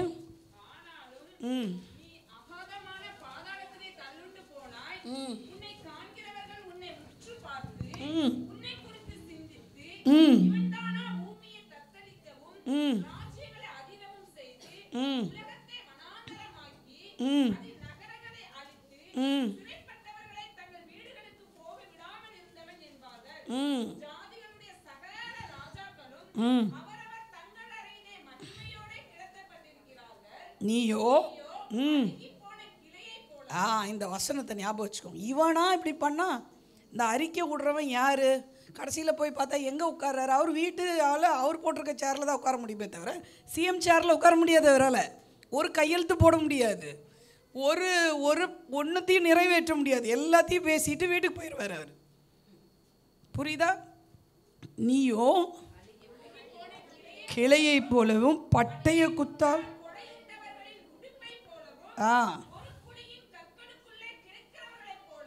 காலால் பிணத்தை போலவும். சரியா? இதுதான் பிசாசு, வேறு ஒன்றுமே கிடையாது. இதை சொல்லி பாருங்க. இங்கே பாரு, நீ வந்திருக்க, நான் பயம்புறுத்துற, இப்படி ஆயிருமோ அப்படி ஆயிருமோ சொல்கிற, நீ சொல்கிறது எதுவுமே நடக்காது. ஏன் ஆண்டவர் எனக்கு உண்மை உள்ளவர், எனக்கு நன்மையை தான் செய்வார். நீ தீமையை கொண்டு வந்தாலும் அதை ஒரு ப்ராக்டிக்கல் லெசனாக அவர் எனக்கு வாழ்க்கையில் மாற்றி கொடுத்துருவார். அதில் ஏதாவது ஒன்று சொல்லி கொடுத்துருவார் எனக்கு. அதில் எனக்கு லாபத்தை கொடுத்துருவார். என்னுடைய வெக்கத்துக்கு பதிலாக ரெட்டத்தனையாக ஆசீர்வாதம் கொடுத்துருவார். ஆனால் நீயோ அழுகி போன கிளை, செத்து போனவனுடைய உடுப்பு, நீ கீழே கிடக்கிற பேணம் எழுந்து ஏதாவது பண்ண முடியுமா? அதை பார்த்து நம்ம ஏன் பயப்படணும்ல? பயப்பட வேண்டிய அவசியமே இல்லை. அவனுக்கு எதிர்த்து நிற்கணும். அப்போது நம்மளுடைய இதை வந்து ஷிஃப்ட் பண்ணி இயேசுவை போய் எழுப்பி விட்டுட்டு நம்ம போய் செய்ய வேண்டியதெல்லாம் நம்ம ஜப அறையை பூட்டி கொண்டு நம்மளோட நிறைய பேர் சண்டை போடுவாங்க. ஆனால் எதிரி அவங்க கிடையாது. முதலாவது எதிரியை அடையாளம் கண்டு கொள்ள பார்த்துக்கொள்ளுங்க. சில நேரம் உங்கள் மனைவி தான் எதிரின்னு நினைக்கிறீங்க, சில நேரம் உங்கள் கணவர் தான் எதிரின்னு நினைக்கிறீங்க, சில நேரம் உங்கள் பிள்ளைகள் தான் எதிரின்னு நினைக்கிறீங்க. இல்லை, அவங்கள தூண்டி விட்டு அவன் தான் பின்னால் இருக்கான். நமக்கு ஒரே ஒரு எதிரி யார் இருக்கணும்னா அது பிசாசு தான். அவன்தான் எதிரியை மட்டும் நம்ம அடையாளம் கொண்டு, ஏய் என் கணவர் இஷ்டத்துக்கு என்கிட்ட பேசுகிறாரு, இல்லை என் மனைவி பேசுகிறா, இல்லை எங்கள் மாமியார் வந்து சண்டை போட்பா, ஆனால் எனக்கு தெரியும் யார் ஏவி விட்டது. நீ தானே வா, உன்னை பார்த்துக்கிறேன், நான் என் ஜப அறையில் உன்னை வைக்கிறேன். நீங்கள் போய் ஜெபிக்க எங்கள் குடும்பங்களுக்குள்ளெல்லாம் நிறைய பிரச்சனைகள், பிரிவினை ஆவிகள். நான் போய் அதை ஜெபம் பண்ணுவேன். ஆண்டவரே எனக்கு தெரியாது, எனக்கு சமாதானத்தை தாங்க. இவன் வந்து பிரிவினையை கொண்டு வரான், இவன் வந்து பிரச்சனையை கொண்டு வருகிறான், குழப்பத்தை கொண்டு இந்த ஆவி எல்லாத்தையும் எதிர்த்து ஜெபம் பண்ணிவிட்டு நான் ஆண்டவர்கிட்ட கேட்பேன், நீங்கள் சமாதானமாக எங்களுக்குள்ளே வரணும், ஒரு மனதாக வரணும், ஏக சிந்தை வரணும்னா அவ்வளோ அழகாக போனால் ஒரு பெரிய பிரச்சனை டப்புன்னு முடிஞ்சிடும். அதனால் உங்கள் யுத்தத்தை ஜப அறையில் வென்று விடுங்கள். முடிஞ்சால் உபவாச ஜபம், சாதா ஜபத்தில் சில வகை பிசாசு ஜபத்தினாலும் உபவாச ஜபத்தினாலும் தான் என்ன பண்ணும் போகும். இல்லை, ஒரு 7 நாள் உபவாசம், இல்லை 21 நாள் உபவாசம். இது வரைக்கும் செய்யலைன்னா ப்ராக்டிஸ் பண்ணுங்க. ஏன்னா இது ஆவிக்குரிய, இதெல்லாம் வந்து இது ஆவிக்குரிய நம்ம வந்து இந்த யுத்த ஜபத்தில் வந்து இது ஆவிக்குரிய அந்த வெப்பன்ஸ், இதெல்லாம் இதை எடுத்தால் தான் போகும். இல்லை, சரி, இப்போ டீல் பண்ணி முடிச்சுட்டார். அடுத்தது என்னாச்சு? அடுத்த வசனம் வாசிங்க லுக்கா. இப்போ திரும்புகிறார். பிசாசை டீல் பண்ணி முடிச்சிட்டார். சரியா, ஏறையாத அமைதலாயிடணும்னா அது அமைதலாயிடுச்சு, அது போயிடுச்சு. இயேசுவை கொண்டு வந்துட்டிங்கன்னா அவன் போயிடுவான். அதுக்கப்புறம் சீஷர்களுக்கு ஒரு ப்ராக்டிக்கல் லெசன் எடுக்கிறாரு. எல்லாம் லெசன் முடிஞ்சிருச்சு, கன்க்ளூஷன் அப்படின்னு சொல்கிறார். என்ன சொல்கிறாரு? எங்கப்பா அந்த ஸ்பிரிச்சுவல் வெப்பன், ஒரு கேடகம் கொடுத்தேன்ல, எங்கே அது அப்படின்னு கேட்குறாரு. ஆமாம்ல, அதை தான் வச்சுட்டோம் ஏசப்பா, நாங்கள் அப்படியே ரொட்டி மீனெல்லாம் சாப்பிட்டோமா, அப்படியே நம்ம வந்து மயக்கத்தில் இருந்துட்டோம். இல்லை, ஆண்டவர் சில நேரம் நம்மளை பார்த்து கேட்குறாரு, எங்கே உன் விசுவாசம்? அந்த பாட்டு பாடலாமா? எண்ணி எண்ணி துதி செய்வாய், அதில் எலியாவின் அந்த அடி பாடுங்களேன். இல்லை, நிறைய நேரம் பிசாசு சொல்கிற பொய்யை நம்பிடுறோம். வசனத்தில் இயேசு எப்படின்னு பார்த்துருக்கிறத நம்பவே மாட்டேங்கிறோம். நல்லா கேளுங்க, ஆபிரகாமுக்கு செய்தீங்கன்னா எனக்கு செய்யணும் ஆண்டவரே, தாவீதுக்கு செய்யணும்னா எனக்கு செய்யணும் ஆண்டவரே. இந்த கோர்ட்லலாம் ஒரு கேஸில் ஏதாவது நீங்கள் தீர்ப்பு சொல்லிட்டார் ஒரு ஜட்ஜு, அவர் வந்து மகாராஷ்டிராவில் சொல்லியிருப்பார், ஆந்திர பிரதேசில் சொல்லியிருப்பார், தமிழ்நாடு கோர்ட்டில் அதே மாதிரி கேஸ் வரும்போது அவங்க சொல்லுவாங்க, அந்த கோர்ட்டில் அந்த நீதிபதி தீர்ப்பளித்தது போல தான் இந்த கேஸும் இருக்கிறனால அந்த தீர்ப்பு இதற்கு நீங்கள் அளிக்கணும்னு பேசுவாங்க அவங்க. சொல்லுங்கள், அந்த மாதிரி ஆபிரகாமுக்கு பிரச்சனை வரும்போது செஞ்சீங்களா அவங்க குடும்பத்தில்? சாராள் வந்து மாட்டிக்கிட்டாலே, அப்போ காப்பாற்றி கூட்டிகிட்டு வந்தீங்களே. யோபு மனைவி போயிட்டாலே, திருப்பி மனைவியை கூட்டிகிட்டு வந்து குடும்பம் நடத்தி திரும்ப குழந்தெல்லாம் மறந்துச்சு. என் வீட்டில் மனைவி கோச்சிட்டு போயிருக்கா, ஆண்டவரே கொண்டு வாங்கன்னு ஜெபம் பண்ணுங்க. ஒரு பாஸ்டருக்கு நாங்கள் அப்படி தான் ஜெபம் பண்ணோம், சேர்ந்துட்டாங்க இப்போ 2 பேரும். பாஸ்டர் உட்காந்து ஜெபம் பண்ணுங்க பாஸ்டர், மனைவி உங்களோட சேர்ந்துருவாங்க அப்படின்னு ஜெபம் பண்ணாங்க, சேர்ந்துட்டார். திருநெல்வேலி சைடு தான். இல்லை, அப்போது கண்டிப்பாக நம்ம ஆவிக்குரிய யுத்தத்தை நம்ம பண்ணும்போது நம்ம விசுவாசம், ஆண்டவர் அதை தான் பார்க்குறாரு. அதுக்கு தான் சில போராட்டங்களை பிசாசு வந்தால் கூட அனுமதிக்கிறார். சரி, இதில் நான் விசுவாசன்ற லெசனை நான் சொல்லி கொடுத்துருவேன். நம்ம விசுவாசிகள் தானேங்க, நம்ம விசுவாசிகள் தானே. அப்போ விசுவாசிகளுக்கும் வெளியில் இருக்கிறவங்களுக்கும் ஒரு வித்தியாசம் வேணாமா? அவங்க பயப்படுறது நம்மளும் பயப்பட்டா நம்மளுக்கும் அவங்களுக்கும் என்னங்க வித்தியாசம்? அவங்க பயப்படும் போது நம்ம சொல்லணும், இல்லைங்க ஒன்றும் பிரச்சனையாகாது, வேலை போனால் கூட என் தேவன் பார்த்து கொள்வார், என் பொண்ணுக்கெல்லாம் கல்யாணம் சரியாக ஆகுங்க, ஆண்டவர் கொண்டு வருவார், என் குழந்தைக்கு பிள்ளைகளை கொடுப்பார், நான் வீடை கட்டுவேங்க, என் பிள்ளைகள் நல்ல மார்க் வாங்கிடுவாங்க, இப்போ ஏதோ கொஞ்சம் வழி தவறி போகிறாங்க, ஆனால் என் பையன் நல்ல வழிக்கு வந்துடுவாங்க. வாயின் அறிக்கை, நீங்கள் என்ன சொல்கிறீங்களோ அதில் வல்லமை இருக்குங்க. ஏசப்பா உயிர் தெழுந்ததுக்கப்புறம் தேவாலயத்துக்கு போகும்போது ஒரு முடவன் உட்காந்துருக்காரு. என்ன சொல்கிறார்? என்னால் காசு எதுவும் கொடுக்க முடியும். என்ன விசுவாசங்க, விசுவாச லெவல் எங்கே போயிடுச்சு பாருங்கள் இல்லை. ஆனால் இயேசுவால் ஏதாவது செய்ய முடியும். எழுந்து நடன்னு நடக்கிறாங்கங்க. அப்போ ஆவியானவர் சொல்லியிருப்பாரு, இந்த முடவனை நான் சுகப்படுத்த போகிறேன், இதை சொல்லுன்னு சொல்லியிருப்பாரு. விசுவாசம் எங்கே வந்துருச்சு பார்த்தீங்களா?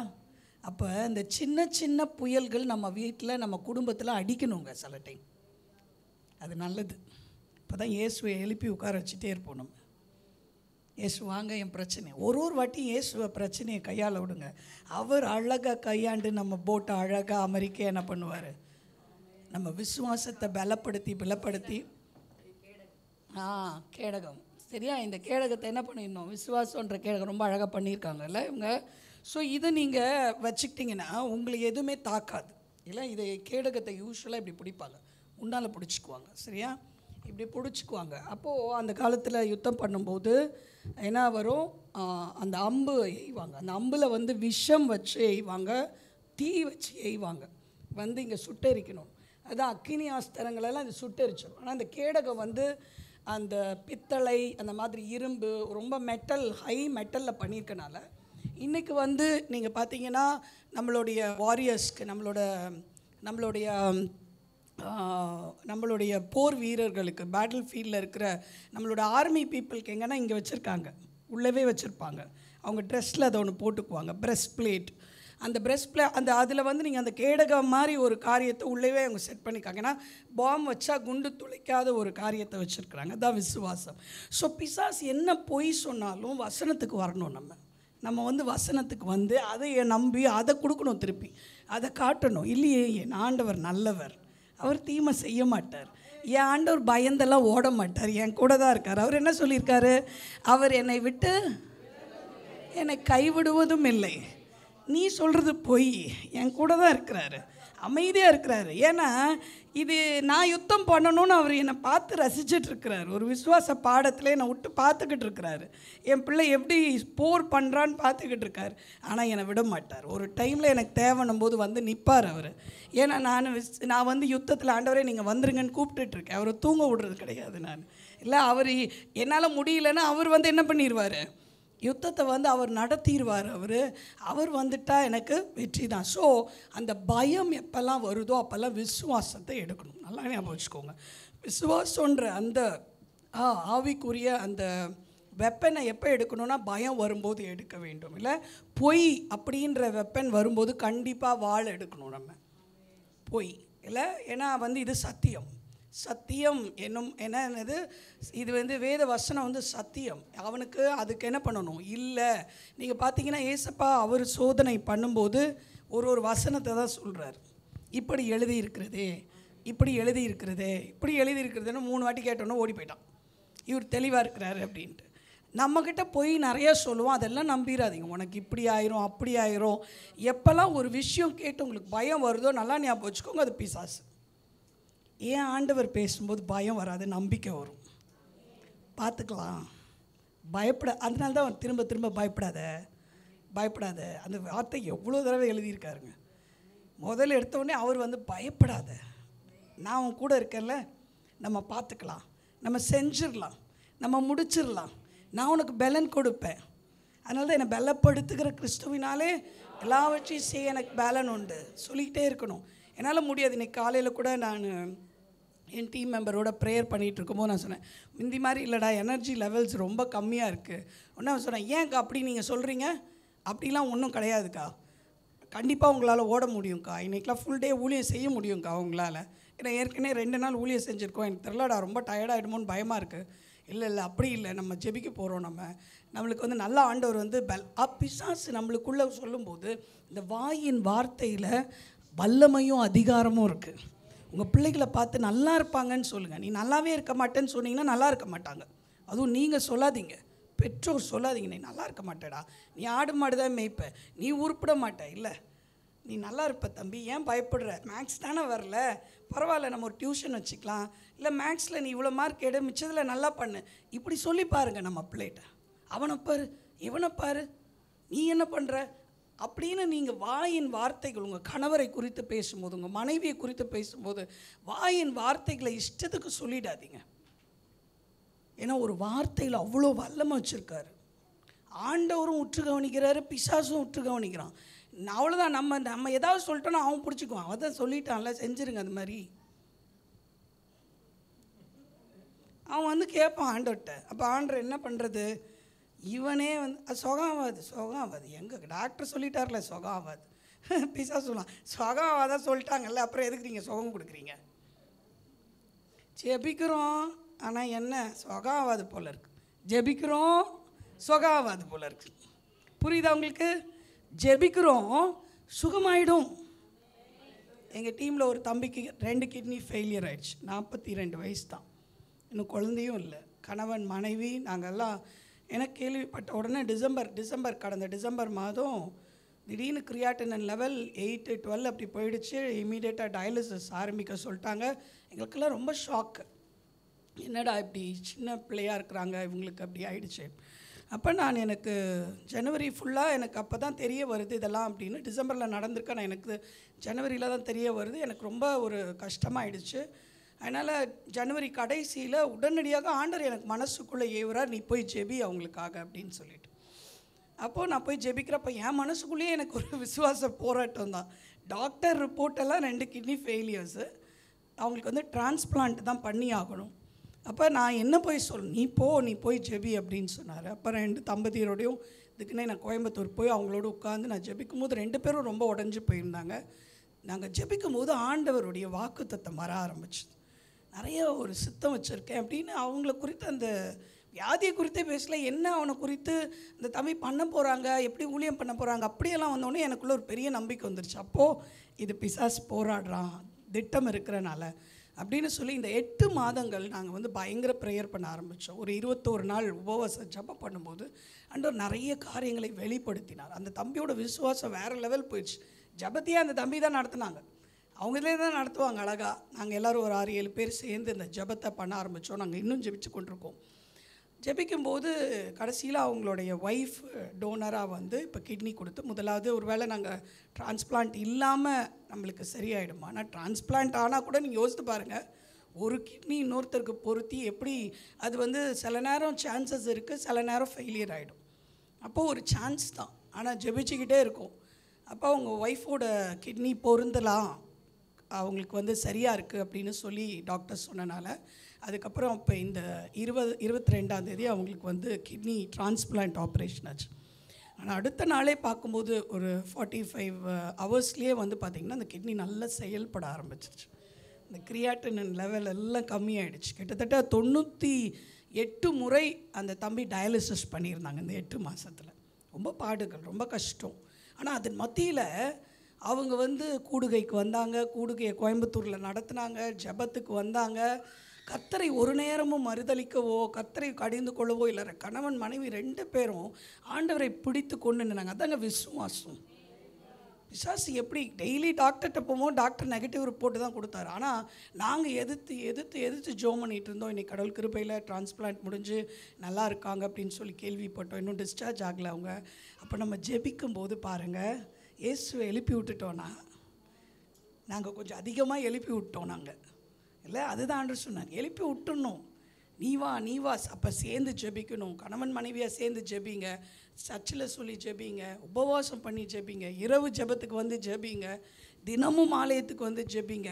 ஜெபிச்சு ஆண்டவர் அற்புதம் செய்கிற வரைக்கும் விடாதீங்க. அவரை அக்கறைக்கு ஆண்டவர் கொண்டு போய் விடுவார். நம்ம இல்லை, ரொம்ப அழகாக இங்கே போட்டிருக்கு. அவர்கள் சொல்கிறாரு, அவர்கள் பயந்து ஆச்சரியப்பட்டு, இவர் யாரோ காற்றுக்கும் ஜலத்துக்கும் கட்டளையிடுகிறார், அவைகளுக்கு இவருக்கு கீழ்ப்படுகிறது என்று ஒருவரோடொருவர் சொல்லிக்கொண்டு.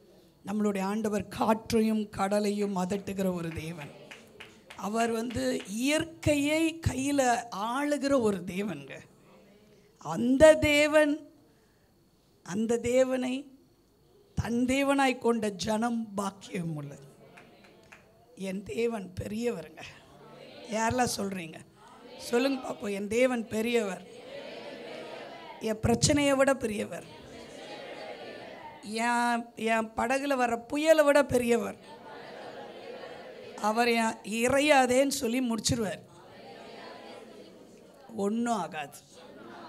அப்படியே கண்ணில் மூடி ஜெபிக்கலாமா? முடிஞ்ச எழுந்து நிற்கலாமா? நம்ம அப்படியே ஜெபிக்க போகிறோம். அப்படியே விட்டு கொடுத்த ஆண்டவரே, என் படகு கூட மூழ்கத்தக்கதாக என்ன பிரச்சனை இருந்தாலும் சொல்லுங்கள் ஆண்டவரே. என் படகு மூழ்கிற மாதிரி இருக்கு ஆண்டவரே. ஜலம் என் படகுல நிரம்பி நிற்கிது ஏசப்பா. என்னால் எதுவுமே பண்ண முடியலை ஆண்டவரே. எனக்கு தெரிஞ்சதெல்லாம் நான் பண்ணிட்டேன் ஏசப்பா. நான் இன்றைக்கி நான் விட்டு கொடுக்குறேன் ஆண்டவரே. என்னால் முடியாது. இந்த பண பிரச்சனை என்னால் கையாள முடியலை. எங்கள் வீட்டுக்குள்ளே வருகிற மாமியார் மருமக பிரச்சனையை என்னால் கையாள முடியலை. கணவன் மனைவி சண்டை என்னால் பிரச்சனை அது ஓயவே மாட்டேன்து. பல நாட்களாக, பல வாரங்களாக, பல மாதங்களாக நடந்து கொண்டு இருக்கிறது. அப்பா ஆண்டவரே, நீங்கள் முடிவுக்கு கொண்டு வாங்க. எங்கள் படகுல ஆண்டவரே பயங்கர தத்தளிப்பு, ரொம்ப கூக்குரல், ரொம்ப பயமாக இருக்குது ஆண்டவரே. நாங்கள் பீதி அடைந்து இருக்கிறோம் தகப்பனே. நாங்கள் நடுங்கி கொண்டு இருக்கிறோம். என்னவாகும்னு தெரியலை ஏசப்பா. ஆனால் நாங்கள் உங்களை நம்புகிறோம் ஆண்டவரே. நாங்கள் உங்களை எழுப்பி விடுகிறோம். இயேசுவே வாங்க சொல்லுங்க. இயேசுவே என் சூழ்நிலையில் வாங்க. இயேசுவே என்னால் முடியலை ஆண்டவரே, என்னால் முடியலை ஏசப்பா சொல்லுங்க. ஏசப்பா வந்துருங்க. ஏசப்பா வந்துடுன்னு. அப்போ எனக்கு விரோதமாக எழும்பி இருக்கிற அந்த புயலையும் காத்தையும், எனக்கு எழும்பி இருக்கிற அந்த சத்துருவின் வல்லமைகளை இறையாதேன்னு ஒரு வார்த்தை சொல்லி அப்படியே அடங்கி போகும்படி செய்யுங்க ஏசப்பா. உமால மட்டுமே முடியும் தகப்பனே. மாலாகாத காரியம் ஒன்றுமே இல்லை தகப்பனே. மாலாகாத காரியம் ஒன்றுமே இல்லைப்பா. என் தேவனால கூடாத காரியம் ஒன்று உண்டோ? இல்லவே இல்லை. Is a God of impossibilities. அவர் கூடாததை கூடும் என்று நடத்தி காட்டுகிற தேவன். அவர் இல்லாததை இருக்கிறவைகளாக பெயர் சொல்லி அழைக்கிற தேவன். அவர் வானத்துக்கும் பூமிக்கும் அவர் தேவனாய் இருக்கிறார். அவர் இயற்கைக்கு மேற்பட்டவர். அவரை போல ஒரு நாமம் இல்லை, அவரை போல ஒரு வல்லமை இல்லை. பிசாசு அவருக்கு முன்னால நிற்க முடியாது. ஓ ஷகலபக்கி கரபக்கலபக்கரபக்கா ஓ கரபக்க ஷகலபக்கரபக்கலபக்கி கரபக்கா.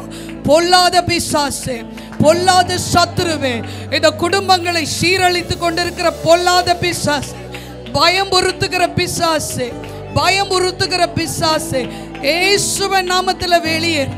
இறையாதே என்று சொல்லி நான் கட்டளை எடுக்கிறேன். வெளியேறு என்று சொல்லி கட்டளை எடுக்கிறேன். வெளியேறு என்று சொல்லி கட்டளை எடுக்கிறேன். எங்க பிள்ளைகளோட குடும்பத்தில் சமாதானம் உண்டாவதாக, சமாதானம் உண்டாவதாக, சந்தோஷம் உண்டாவதாக.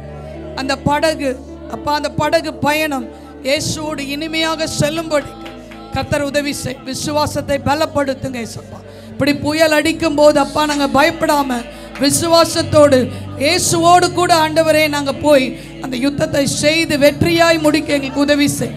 கர்த்தர் எனக்காக யாவையும் செய்து முடிப்பார் என்று சொல்லி ஆண்டவரே, அந்த நம்பிக்கை எங்கள் பிள்ளைகளை வெட்கப்படுத்தாதீங்க.